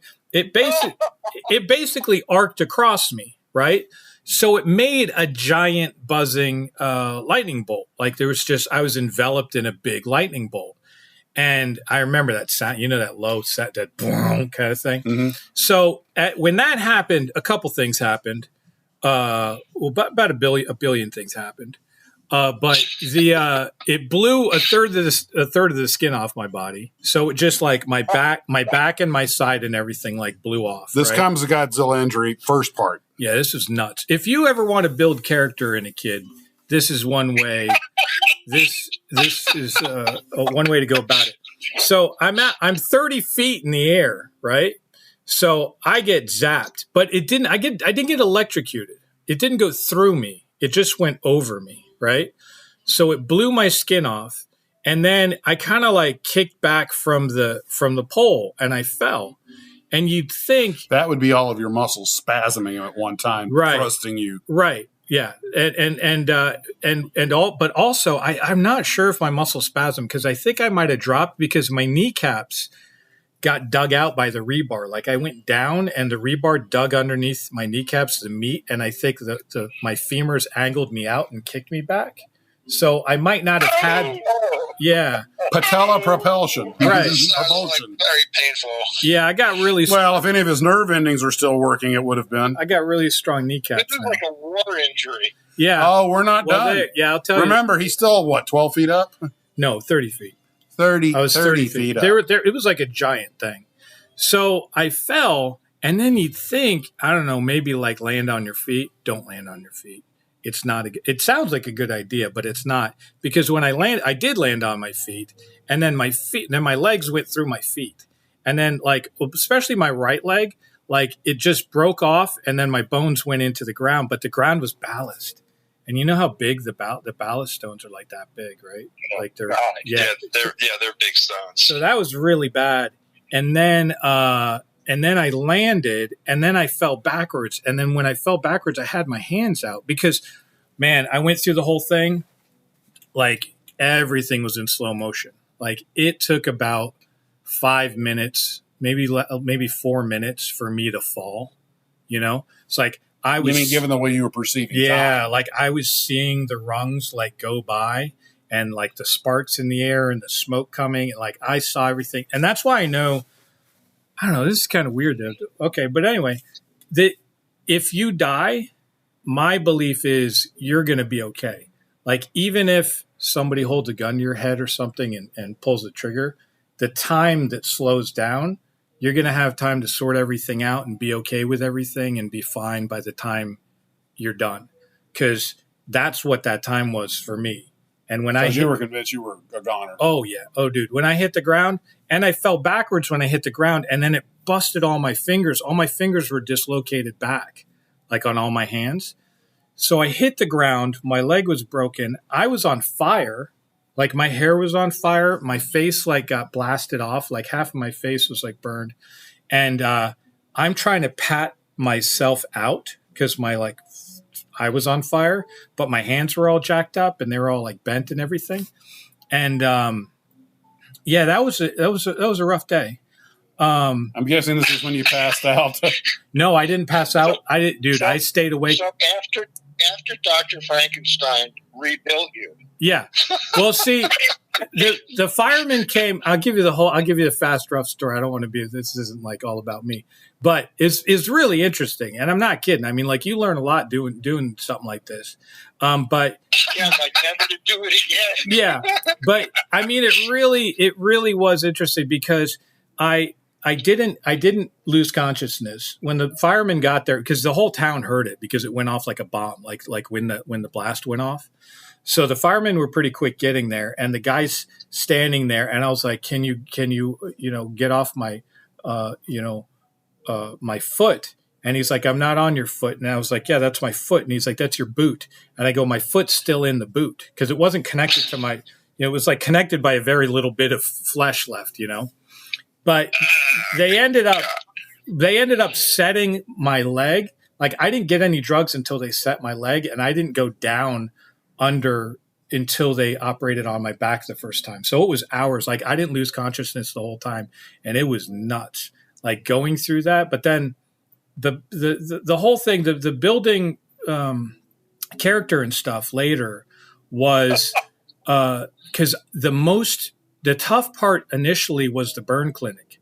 Because I was in the burn clinic for extended amount, like maybe 9 months or something in the beginning, which burn clinic is horrific. It's really, it always smells like burning flesh. There's always people screaming. It's always really rough. Everyone reverts to their, calling for mommy, that like their base instincts kind of thing. And it's a very rough time. It eliminates a lot of nurses. But that is a large, if you can come out of that and be fine, that's fine. But then the burns sucked for about 2 years really bad. But then after that, my legs being broken, the bones sucked for a long time after that. But going through the burn clinic is really tough for the patients and for the people, for the nurses. I saw nurses leave that because that's a really tough job, and it's very hard to hold it together, and it's really it's just tough for everybody. But it's interesting to see the biggest, toughest guy there will like lose a finger because it grounded out and his finger blew off, and he'd be crying like a baby the whole time, and there'd be some guy down the hall who lost a whole arm and is fine, like just thankful to be alive. And it's very interesting, people's reactions. And it's something that I try to teach my nephews, where everything is relative. The same thing can happen to two people. One person can take it badly or unhealthily or wrong, in my eyes. Another person could go through the same thing and say, dude, this is something I got to deal with. Let's go, just keep going. And you can't change the way things are, but you can change the way that you deal with it and you approach things and how you act and react to things. So that's something that you got to do. When I was in the burn clinic, I was a guy who they would ask me to talk to people if people were having were being difficult or something. After I got well enough to move around and stuff, they'd be like, "Hey, Ian, can you go talk to the guy down the hall?" And I'd hang out with people and watch TV with them. You must have been in a wheelchair still, though. I tried to walk as much as possible, and I had a crutch that didn't touch me underneath my arm because this was all, so I could like hop with a thing. But I guess that explains some of the shape of the. Oh yeah. But most this is all my keloid stuff. Oh, there it is. Yeah, like my back and my side and everything is a lot of keloid, and I've had a lot of keloids cut out. I look like Frankenstein, dude. I had like big chunks cut out of me and stuff. Like after they grew really big. But yeah, and up So my you neck. actually are Godzilla. This used to be. I like the Frankenstein thing. That's cool. Okay. So you're personal friends with Richard Pryor? Yeah, yeah, dude. Patches. One of the things I knew. Yeah, I got sad story. I don't want to bum everyone out. Are they all reacting okay to this? I don't know. I actually was about to start reading the comments. Yeah. Yeah, I did get skin grafts, Nathan. So the way that things happened with me, I've talked to doctors now, and everything they did completely backwards with me because of the time period, and it's not the way that they would do things now. So the first thing that happened with me, they tried to put cadaver skin on me, which I've talked to doctors now, and they said that is absolutely barbaric, and they would not try that now because it's the least likely to succeed. And back then they thought, oh, well, this would be because I had a large percentage of my body taken already. So I guess they didn't want to stress me more or something. But they tried to put cadaver skin on me. And that was horrible because it was all these little patches and it was all stapled in. I had like 1,600 staples and it didn't take, of course, because your body's like, this isn't my skin. So that was really tough to deal with. And then when they had to take them out, people don't know how to do things. And they had staple removers and they kept breaking the staples. And I'm having to tell the nooses, and then they're pulling out the hook part like one by one, like that. And I'm like, can you just give me the tool? Watch me. I'll do what I can get, and then you do my back because you're doing it. Look at what the tool does. It presses in the middle and it uncurls the things. And anyway, I had that done. They tried to take a skin graft from my father, and that didn't work. And then finally, what they did was they shaved the back of my legs. The back of my legs didn't get damaged. So they took big sections out of the back of my legs, and then what they do is they poke a lot of holes in them and they stretch them out, and then they put that in places, and that's why you have that look, that skin graft thing. But it was very what Ken said, I guess before, it was weird because they have therapists that come in and check with you because it's pretty tough.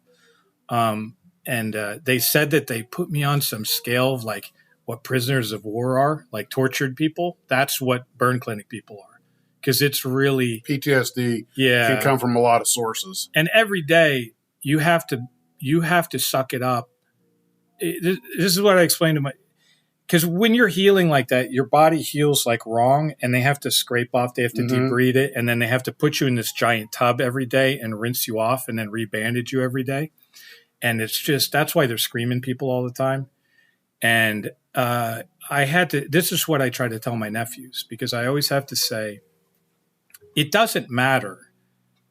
The way that you feel today, I try to tell them, like, I had to press a reset button every day. Every day I woke up and I had a lot of pain and it was really kind of crappy and I was tired, and it was just like, some people say, oh, you're amazing for going through that and everything. I'm like, I'm not amazing. I didn't do anything. I just went through it. Like, you just have to get through it. So when I woke up, I just pictured this is the way that things are. You know, this is the baseline, you know? And I said, the only reason why I would feel bad today is because I remember what I felt like yesterday when I felt fine. So if you don't remember that and you just think this is what I'm dealing with and this is how things are, then you go forward, you know? And you can deal with anything. You can get through anything. It's just, if you could convince yourself that everything sucks and everything's hard and it's insurmountable, or you could do the opposite. Well, that's just called being a millennial. Yeah, I guess. I mean, they do whine a bit more. But it's just an insight to how weird my mind is. But for some reason, when you were talking about the patches and the staples, the most bizarre idea popped into my head. Guilos should make a big Guilos Godzilla. Of a Godzilla. Frame? Yeah, so you can put the patch in, so you can make a big balsa Godzilla. That'd be pretty cool. That would be pretty awesome. I haven't seen a balsa form, that kind of form anything, though. But you can make any shape. You could just... There's something that, if you were to... It's basically like how they built the dinosaurs at miniature golf courses. Yeah. There you go. And if you make it with flexible material, you put some of those little motors you were talking about, whether not the servos, but the traction motors? Stepper motors. I like to use stepper motors. If you use stepper motors, you get a real fluid motion out of it. You can make it walk and everything. Yeah. Tail swing. And that's just Jim Henson stuff at that point. Is that what he used?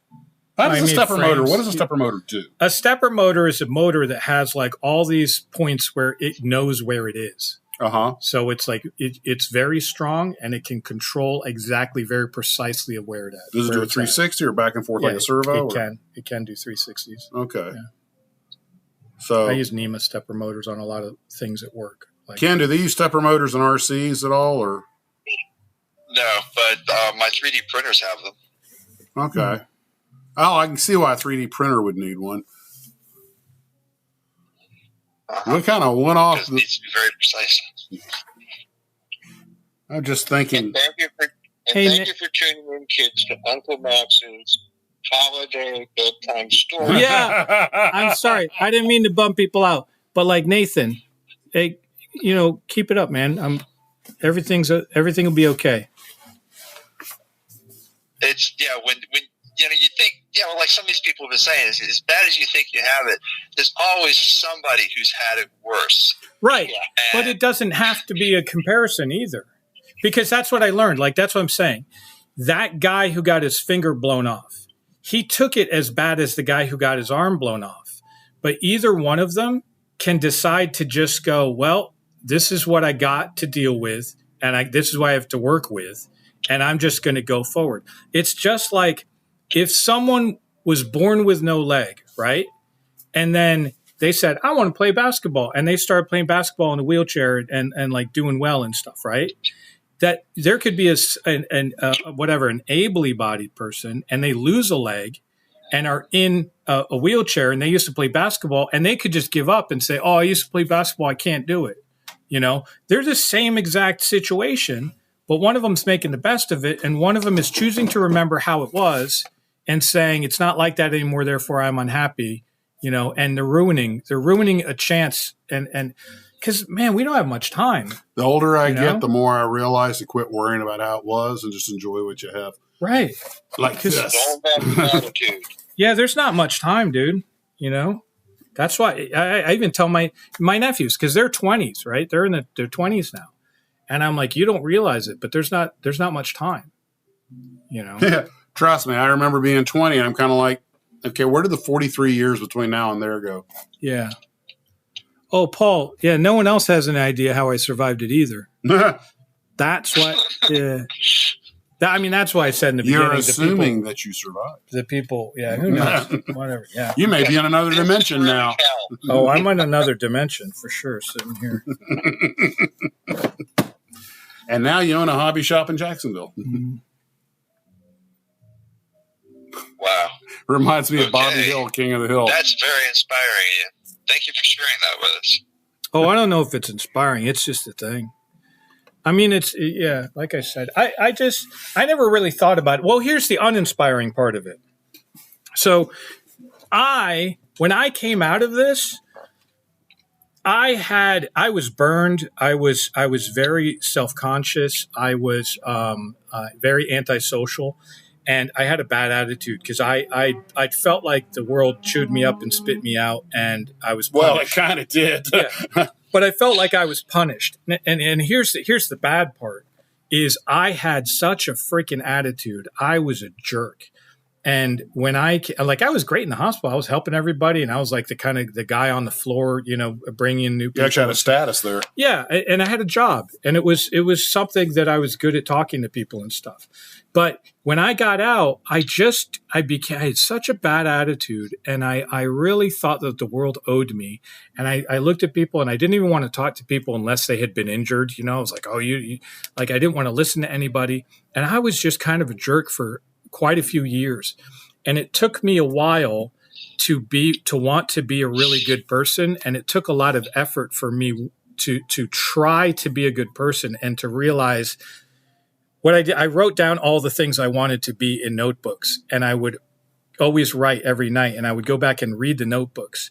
And then I would pick out things that I'm like, but I don't do that. Or I said these two things and they're mutually exclusive. So I would go through and audit myself and edit my notebooks. And then it actively took me 7 years to become the kind of guy who I really wanted to be and said that I was. And it doesn't stop. You don't stop trying. But to come out of it and not have resentment and not have a bad attitude, it took me too long. In a perfect Hollywood story, I would have gone through that and come out the other side and gone, boy, I'm glad to be alive. I'm great and all this stuff. But what it made me feel beat down and hurt and really kind of shunned. I was very self-conscious. I didn't want to talk to people. It killed whatever social life you would have had as a teenager. It destroyed me a little bit. And it took me a while to bounce back from that. And now I'm just trying to be a good person for the rest of forever. Well, you've accomplished that goal. You have. I'm trying. Everybody likes coming here. They like we've heard more than one comment about how now that you're running the place, it's a lot more fun to come here. Customer service is my first thing. I think I like people walking in the door and I say hi to everybody, and then I come around and I'll check on people. I'll come in when I say hi to them, and then when they come in, I check on them and say, "Do you need help finding anything? If not, let me know." And then I leave them alone. I'm not hovering over you. That's what people complain about. They're like, the other places, people, they act like you're going to steal stuff and everything. And I don't want to hover over people. I don't upsell people. I don't push things on people. I'm not a salesman. I just want to be the hobby shop from 1985 without the cigarette smoke and the old guy yelling at you. Those are the two things that I don't need. Well, you've accomplished that for sure. Yeah. And the cat on the counter that sneaks up and takes a swipe at you. Right. Yeah. That's very foolish, Mr. Bond. When my dog's, hope, knock on wood, she's doing fine, but she's getting older, so she might have to come stay with me here at work. So I got to make a little place. She's very shy. She won't get near anybody. No, she'll try to kill everyone. That's Wolf's dog. Minnie. No, that's Wolf's dog that's here sometimes. Yeah. My dog, she will try to rip everyone's throat out. So I got to put her in the back. Yeah, she's 15 years old, and she's a bitter old lady. He has a pet targ. Yeah, she's funny. I love her. That's because you can get around her without losing a limb. No, she gets me from time to time. Yeah, you are patient. Yeah. It says the guy who's got a cat that wants to kill him in his sleep. I go to this hobby shop in Wilmington, and it's an old guy. The guy's 94 years old who runs this hobby store, and it's attached to his house. And this thing is ancient, but they have everything. Nice. Okay? And I go in there, and I'm looking. There's a counter, and then there's shelving, and I'm looking at the kits on the shelving, and there's boxes on the counter. There's a cat hiding in the boxes in the counter, and out of nowhere, he takes a leap at me and takes a swing at me. Awesome. Well, Steve, be honest. That cat's not the only person that's had that reaction to you. Yeah, and he's not the only thing that I didn't punch the crap out of. I hit him so hard I thought I killed him. He's still in that cubby hole waiting for you to come back. Can I'm going through a couple comments. Sure. I just want Nathan. He's right. He says, honestly, Ian, I'm surprised you didn't turn to drugs as an escape mechanism. And he reiterates in another one, yeah, that's not good. Drugs. I've been very anti-drug my whole life. I didn't even want to take pain medication. Like when I was in the burn clinic, I didn't even want to do it. But I see how people get lured into it. See, I'm ranting so much because my nephews. I see things now, like the kids now. I mean, maybe not all kids. I know it's bad to generalize and everything, but the kids now, sometimes I don't know what the difference is. When I was growing up, happiness was not guaranteed. It was like, I know you want to be an astronaut, but you're probably not going to be an astronaut. So you better learn to work on cars, or something. You better do something. Not that drastic or anything, but you weren't. My dad said to me, if you want to be happy, you have to make it. Like you're going to have to do something, and happiness is not a guaranteed thing. Nowadays, I see people, and they're like, if you're not happy, something's wrong. And something's wrong with you, and like you have to fix this, and like we should probably get you on drugs of some sort because something's wrong. Like don't even go down that rabbit hole. I think everybody our age thinks that the youth is over narcotized. But it's people our age doing it. I see parents in here going, my son's autistic. He does this, and this. And granted, there are autistic people. I understand, but there's some people in here where I'm just like, no, your kid's a nerd. I was a nerd. I was a geek. I didn't like socializing. I didn't like talking to people. I didn't talk till I was 6 years old, just like regular as a person. But back then it was just you dealt with it and then you push through it. If you give somebody stuff so they don't have to exercise certain muscles, they're never going to be able to do it. And that's like with my nephews. I'm like, if you don't exercise the muscles in doing things that you don't want to do, you're going to be severely handicapped in the rest of life. This falls exactly in line with the article in Airfix magazine about how the British surgical students don't have the manual dexterity to do surgeries. So they've got them building Airfix model airplanes. They got them building model airplanes because they didn't do it when they were young. Because they didn't do it when they were young. So that's why they talk about babies who are raised playing with iPads and stuff. They don't. There's a reason you need Lincoln Logs and building, the blocks with the squares that you stack and take down, and all this is part of childhood learning. You build your motor skills, your hand-eye coordination, everything, and then you move on to you go from the little blocks to the little Tinker toys, and then the erector sets and the Lincoln Logs, and you build with these things, I mean, every one of us probably built pillow forts and everything else. And then when you get older, you start building more stuff, which is why these art projects in school were so important. Right. And you're gluing popsicle stick houses, but you're building, and you're, it looks right, and I'm going to design it. Oh, I'm going to put a balcony on it. It's also not just that you're building something and using your hands. You're also learning what works and what doesn't work. Right. Yeah. The key is to keep learning every day, learn stuff. And I've talked to people, because that's my thing, is like every day learn to do something or practice something, or even learn knowledge. Like basically what I do throughout my day is I collect all these questions, and then I'm going home and going on YouTube or going on the internet or whatever and looking up what I didn't know. Like, I don't know how a steam locomotive works. That's a big question. You don't do that in a night. But like there are things where all throughout the day I'm learning stuff. And I have mentioned this to people fairly recently, and they have gone, I don't do that. Like they don't learn. There's no new information coming in. Like they go to work and then they watch TV that they pay hundreds of dollars for, which is nuts to me. And then that's all they do over and over and over. And I'm like, but you're not doing a new hobby. You're not doing a new skill. You're not learning an instrument. You're not collecting stuff. You're not watching things. Like there are some people who aren't adding to their brain every day. And I think that's super crazy or dangerous or something. Like it causes stagnation. But there's a lot of people like that. Other people go, Max, how do you know so much about airplanes? From reading these things on every model ever got. Oh, those are neat. Yeah.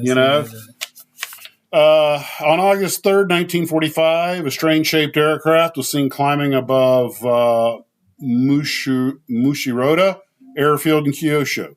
I now know something I didn't know 10 seconds ago. Yep. I never even heard of Mushiroda before, but now I know it's a place. So, I learned so much from this great hobby and playing with RCs and, that's also Ken. I wanted to put LED lights in something and Ken helped me with it. And I thought, that's how I learned LEDs. Electricity goes one way. And, Ken's constantly trying to remind me how electricity works as I can never keep wattage, voltage, and amperage straight. Nope. Ken? What? I'm sorry. Still but anyway, voltage and amperage and wattage. Yeah. But anyway, he has to keep. He has to keep reminding me of that stuff because for some reason it's something that doesn't like dates and when things happen and what model into that kind of historical stuff. I'm good with remembering. Good at that. The technical end of stuff is more of a strain. Right. Now, if you use it every day, of course, but it always amazes me. I took electronics in high school for 3 years and loved it. Yeah, you see, Ken has a knack, and he not only has a knack for electronics, he understands things like physics and stuff. Yeah. I understand physics at a very high level, but I can't do the math. And if you really want to drive yourself bonkers, you can grab yourself a book on orbital mechanics. I did that one day. I got to page 2. Once I got past the foci, I was like, and the next page, it was like an 18-character formula. Mm-hmm. And then when I got my master's, I had to learn about Holman orbits and all that stuff. And I was like, okay, I understand at a high level how this works and saves energy and conservation of energy and stuff like that. Conceptually, I understand it. But asked me to figure the math out, not a chance. Yeah. But probably, you see, Ken and I are very different. He likes models that move, RCs and stuff, and I don't mind that with a tank or a car because I have yet to have a tank or a car get away from me. But when I'm watching $500 circle the airport, I'm like, that's what I'm saying. I got the simulator in the corner. For some reason, I'm having trouble with the simulator. Yeah. You got to fly the hardest plane that you can fly on the simulator. And then real life is easy. I actually still have the simulator in my house. Real life is slow. Yeah, you get the touchiest plane that you can fly it on the simulator, put it into positions and move it back as quick as you can, fly it inverted. Then you go fly real life and it's like slow motion. But RCs, there's RCs and there's RCs. I love World War II fighters and stuff like that. You get one of those, you're going to have yourself a handful of RC. But if you want to get something like one of these Kit Foxes or something, those things you can plot around. They're big, they're easy to see. Yeah. You can fly them slow so they don't get away from you, and that's more relaxing. And but you see, Nathan Bond says, if you really want to feel stupid, try to learn about quantum mechanics. Yeah, that is some weird stuff. You know what's neat about stuff like that, though? Like quantum mechanics, for instance, that example. There's a guy on YouTube, and he has how to explain quantum mechanics to, or whatever, blank to. And then it's a middle schooler, a high schooler, a college graduate. Quantum mechanics for dummies. And then, and he has like 5 different versions from a kid to a scientist that's his job of how to explain a subject. And it's a neat series. Oh, yeah, it's fascinating stuff. I learned about it when I was in junior high. I actually started in 6th grade, but really got into it in junior high school. And it was really strange. What on earth is this? The Space Corps Centurion? Never even seen that one before. Good job, Sarah Jane. What's that? Got diagnosed autistic 10 years ago. Explains a lot, and I just adapt. I read the first page of the quantum mechanics book and gave up. Yeah, I don't blame you. Baking soda twist. A baking soda. I think this hobby in general attracts a lot of people like that because you can focus on something and it becomes your world and you don't have to deal with people. Yeah. So I was explaining to a couple. Yeah. I was explaining to a couple they were parents of a college age guy, and Mason, my nephew, he's 20. Was he 20? Yeah, he's 20. About that. Yeah. I got him started here. He didn't like models. He didn't like stuff, and then or not like, but he didn't have any interest in it. And I had him build a vehicle, a leaning RC trike for the store. And I remember you guys were in here playing around with that thing. It's awesome. But he didn't want to build it. And I'm like, no, you got to build it, And he's like, well, can you just do it? And I was like, I could, but, you got to do this. And he finally went down and he built it. And then when he was done, he came to me and he said, give me something else. And I was like, what? You know, he said, I want to keep building. He said, you know what it is? When you're building, he goes, Ian, when you're building, you're sitting there, and he's like, you don't think about anything else. And he's like, very absorbing. Yeah. And I'm like, yeah, this is therapy. This is what I tried to explain to you. A lot of this store, for a lot of the people that are here, this is therapy. This is their time to relax, to get away from things, to de-stress, to focus on something. And that's why there's not a lot of those kids in here, because it's like, well, it's hard to focus on things. Well, it's good to practice on things that you're bad at, you know? And I explained to people, and that's what I was explaining to this couple, because I was going through it with Mason. Once he found something that he liked and was interested in and that he would work on and focus on, it became something that he could turn to when he was having a bad day or being stressed out or something. Now he goes, I'm going to go build this thing. And it's like a calming down. It's like a calming. Some folks it's music. With some folks it's this kind of stuff. Yeah. And and Mason's a sharp kid too. Yeah, he's real smart. He's very good. Well, folks, we're going to be wrapping up here in a couple of minutes. Well, we got really deep into philosophy here tonight. Well, you know, we talk models for about 30 minutes, and if I don't have time to prepare stuff, then we just of course, there's so many distractions in here. I mean, it is a hobby shop. Yeah, and then you're like, Ian, how'd you blow yourself up? I thought that was going to be about a 2-minute thing. I didn't know that, but whatever, you know. I never saw that up here. You are no longer in the store. We got 11 minutes to go. Okay. Oh, is there a time Let's limit? set Max loose in the store and see what he can get to spend the $50 in the 11 Oh, is there minutes. something you want? That's because somebody asked me if there was something that they could get you, and I'm like, I don't know what he wants, because every time I don't know what I want half the time. Every time he looks at something, he's just looking at it for educational. Like, here's an interesting thing to bug one of my customers about for 45 minutes. Oh, by the way, there's something I wanted to ask you about. Or is there something he can shove into Godzilla's mouth or stomp on or something? No, this was. I noticed this. Did you get this from one of the estates? Because this is actually says Aurora. Yeah, Steve would know about it. He knows This more than says I would. Aurora. Is this new production, or is this something you got? I think from, last time you said that it was a repop of. Oh, there it is, $16.99. So this is this. Okay, but it says Aurora. But somebody said that they got the license to put the Aurora on. Yeah, I think that was it. Yeah. I was trying to remember. Oh.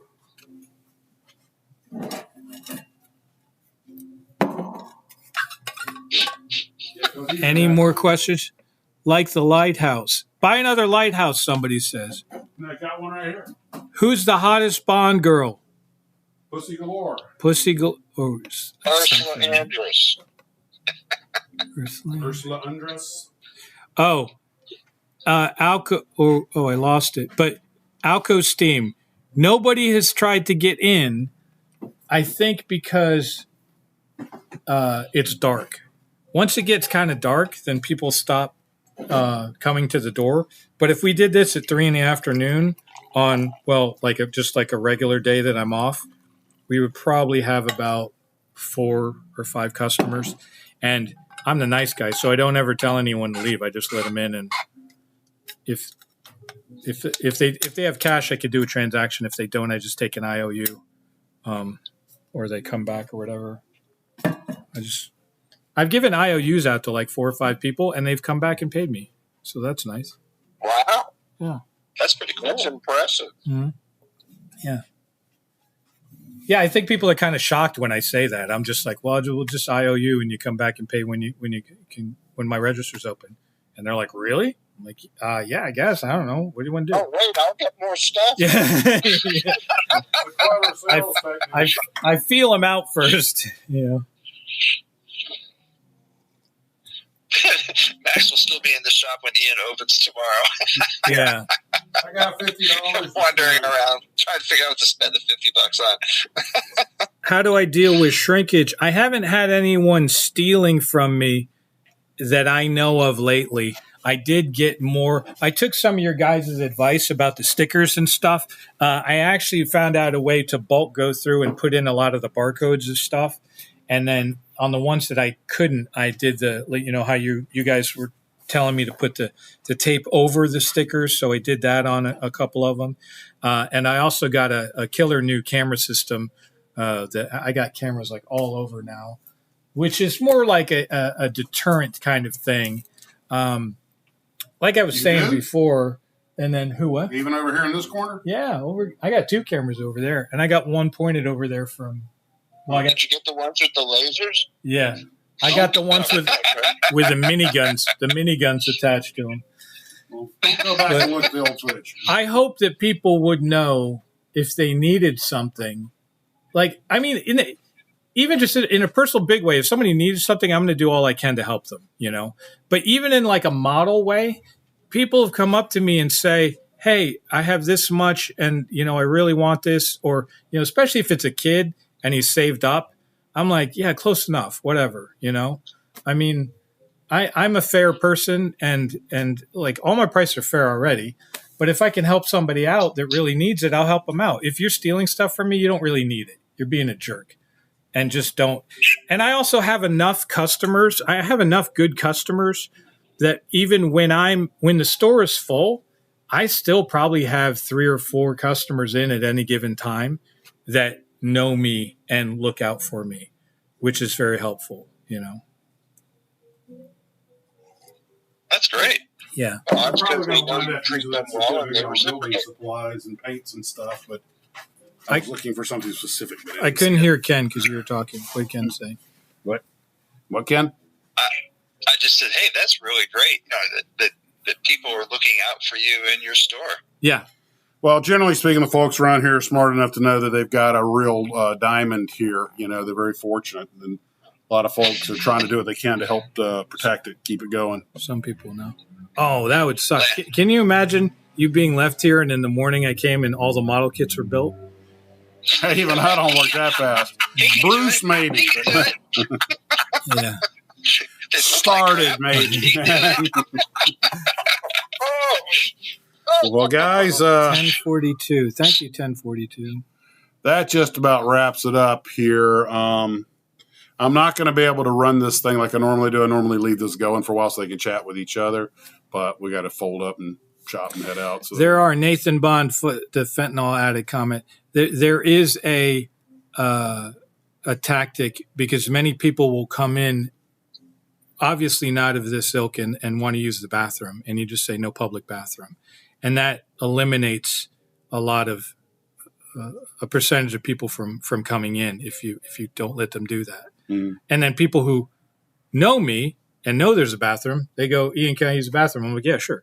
But yeah, you got to keep people out. And if people are trouble, you got to make it clear that you don't want them in your shop. And I have, like I say, I have people here that are my friends that can make it clear that, you know, we don't want some people in the shop.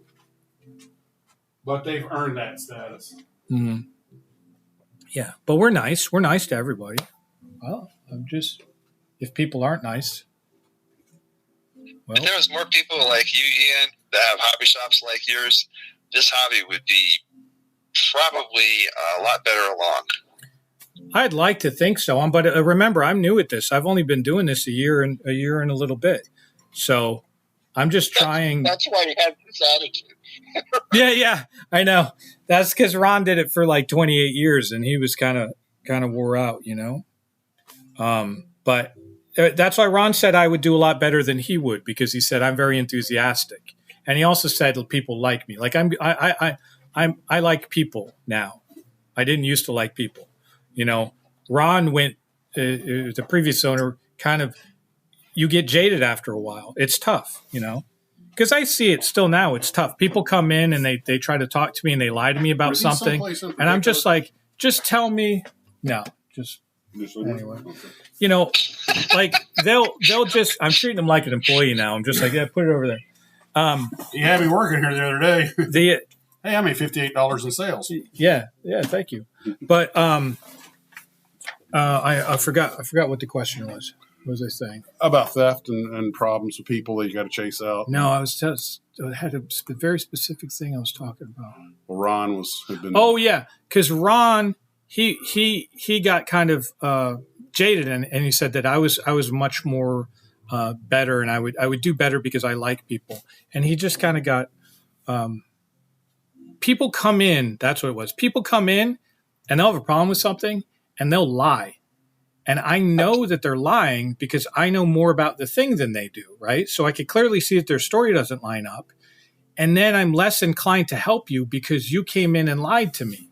If you came in and said, I messed up, I left it plugged in or did this thing or whatever, and you tell me the truth, I will go, you know what? Learning experience, no problem. This is part of it. Let's go. But especially if a guy is with his kid and he's teaching the kid to walk into a place and say, watch this, we're going to give him this story and we'll get out with what we want. I will not play into that. And I will not destroy you. I will make it very clear that you are acting in a dishonest way. And you especially shouldn't do that and teach a kid to do that. And I will make it very clear that if you come in and tell me the truth, I will work with you to the ends of the world because I just want you to have fun. I'm not here to make money. I have a hobby shop, but my objective here isn't to make money. My objective here is for everyone to leave happier than they came in. Like honestly, if I was going to make money, I wouldn't be here. I mean, that's not my if primary. If I wanted to lose money, I'd start an airline. Yeah, it's not my primary objective. I have to make enough money to keep the store open. But my primary objective is to be a hobby shop and to have a real hobby shop that's open and have people happy. I sell happiness. I don't sell, the product. Yeah. And I'm sorry, I don't mean to be talking about so much negative things, but that's one thing that peeves me off. And especially when you're teaching the new generation to say, here, this is how we're going to get what we want, is to lie. Don't do that. That's not good. That's not Christmas. No. And if you're truthful with me, I'll be more than giving to everybody, Well, sorry, I kind of took over this. No, you're great. That's what I get for feeding you before the show. I know. Thanks for dinner. That was really good. I brought him over some stuff for my sister's Christmas party. And, well, guys, that's a wrap. It's 9:02. It's time to go. Want to thank everyone for coming out. I hope you had a wonderful Christmas, 2023. I'm the field marshal of hobby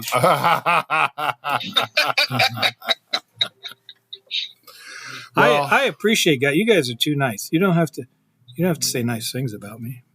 But it doesn't hurt. We're not doing that because we have to. We mean it. We just was doing it to milk you for discounts. Yeah. But Come on, you've heard some of the horrible things we say about people on this. yeah, Oh, yeah. and we meant every word of it. But anyway, guys, we're going to have to wrap here. Like I say, because I'm doing this off the laptop, I'm not going to be able to keep it running like I normally do. This will be a hard shutdown. So we're running about a 25-second lag, so you'll still be making comments about 25 seconds after I close out. But I got to hire Max after he retires. Well, I only live 2 miles that way. So, guys, that's pretty much it for tonight. Again, I hope you have a wonderful Christmas. Oh, Mike. Mike wants the F4. Oh, okay. He's calling me. Or Mike wanted to know about the F4. Oh, okay. Which one? We got the Ming and we got the Big Tamiya. Anyways, well, that's it. I'm going to hit the button, Max. And, guys, you want to say your goodnights? And I guess this may be the last one for the year. I don't know. What? Well, sad that they're normally said- done on Saturday night, and Yeah. today's an exception. Huh? Right. Nothing. Of course I have to use the bathroom. I always have to use the bathroom. But Go ahead, Steve. Good night, everyone. Thanks for listening in as always and participating. And happy holidays, and we'll see you next year. I know this is going to sound really mushy, but Ian, if there are more hobby shops in this world like yours with you in it, I think this would be a much better place. And I think a lot of other people out there would agree with me. Thank you for joining us tonight. Appreciate that. I'm trying. Thank you. the 6.5 Creedmoor brothers. Long range. Long range. Lasts a long time. All right. Stop streaming. There's a button. Well, guys, Long live Killdozer. long live Killdozer. Take care of yourselves. And Kent, you want to say bye-bye before we go? Thank you. And I appreciate everyone. And I hope everyone has a chance to visit one day or something. and I'll talk to you. This isn't goodbye. No, this is just good night. It's good night. And we will see everybody next time. I'll keep you posted as my schedule goes by, and that's pretty much it. I hope everyone has a wonderful 2024. We'll talk to you later. As always, model on.